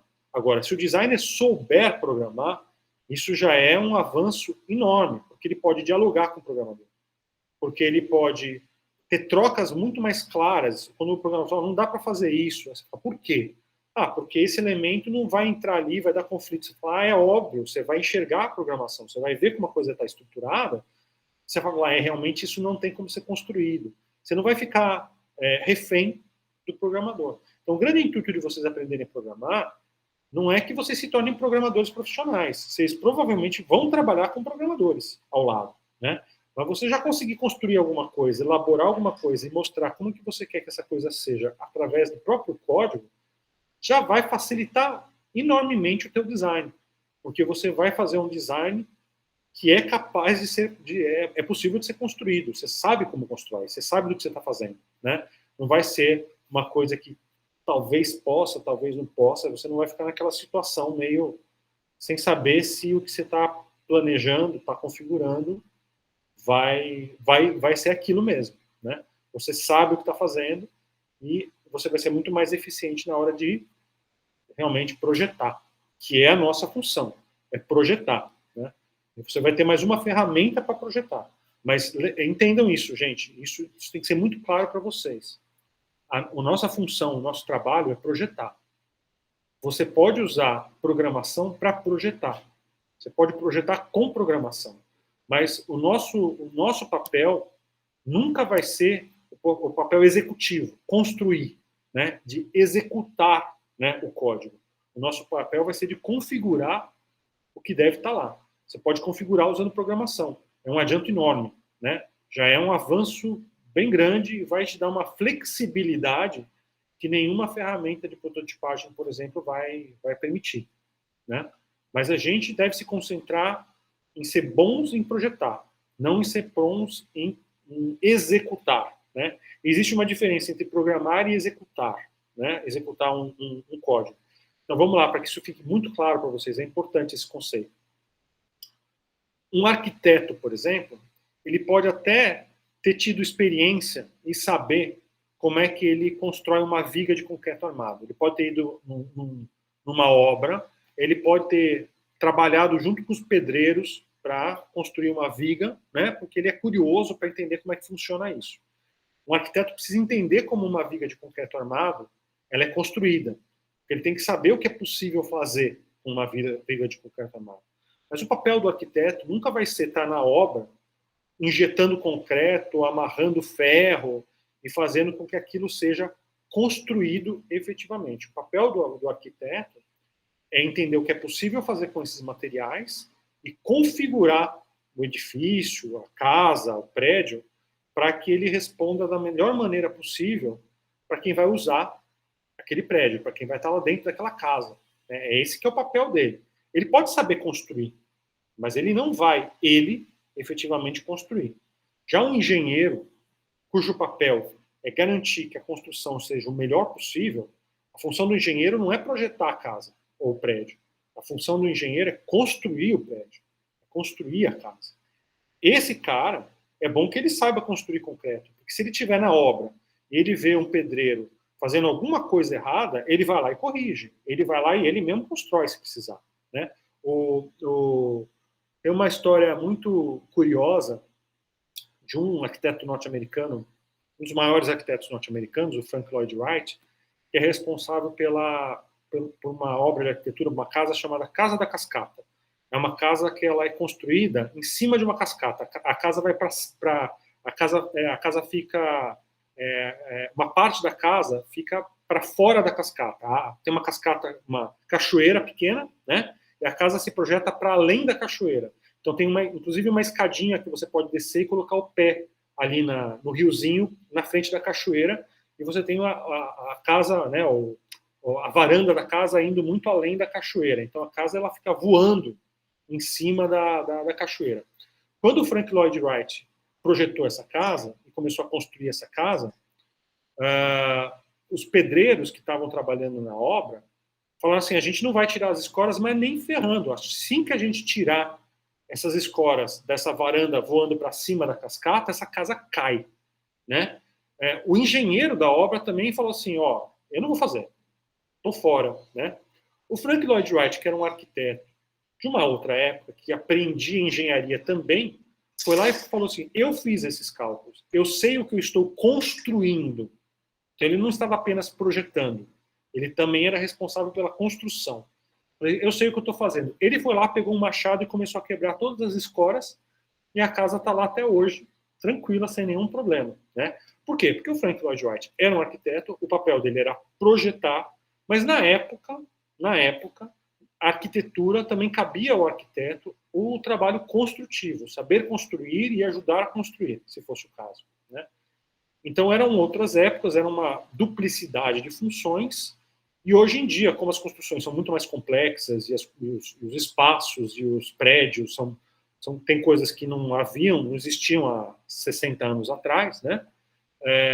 A função do arquiteto tem que se concentrar realmente em saber projetar bem e deixar para quem sabe construir bem fazer a sua parte. É a mesma coisa com a gente. O designer tem que saber projetar bem. Isso ele tem que fazer com excelência. Se ele souber programar, bacana, ótimo. Mas deixa o trabalho de programar, realmente, o final, na hora de construir mesmo, para um programador, cuja função é programar com excelência, não projetar, né? Então aí a gente, de fato, tem um bom resultado, né? Tem uma solução boa. Agora, se você se sentir apto, capaz a programar, e se você estudar mais, além do que a gente vai trabalhar nessa disciplina, é até possível que você venha a programar, se tornar um programador. Não é impossível e não é...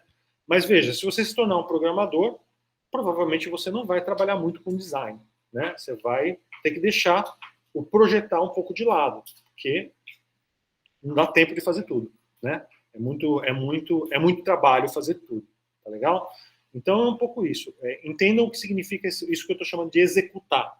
É a construção do artefato mesmo, né? Do artefato que vai estar lá online funcionando. Essa parte é sempre melhor deixar a uma pessoa que conhece programação com mais profundidade. Porque tem coisas que às vezes você ainda não sabe. Você vai descobrir uma hora. Você ainda não sabe da programação. E que pode dar problema em alguma circunstância. O programador tem a obrigação de saber. Você não tem. Mas saber programar vai ajudar, inclusive vai ajudar o programador a resolver o teu projeto, a construir o teu artefato, como vai permitir que esse artefato seja planejado, configurado, com muito mais perícia, porque você vai poder prototipar ali, ver o resultado e ver comportamentos, e ver situações que uma ferramenta de prototipagem não te permitiria. Tá legal, gente? Então, basicamente, é um pouco essa o porquê que eu ensino vocês a programarem. Não é para vocês deixarem de ser designers, é para vocês serem designers melhores, né? É essa a lógica. E não é para vocês se tornarem programadores. Mas se vocês quiserem se tornar programadores, ainda é possível, também é possível. Tá legal? Tudo bem? Mais alguma dúvida, gente? Não? Maravilha. Então é isso. Por hoje é isso. Eu vou, assim que eu puder, eu vou colocar o vídeo no ar também, coloco lá no nosso Classroom, e a gente se encontra na semana que vem, tá? Já vão criando, se quiserem usar o Observable, já vão criando perfil no Observable, tá?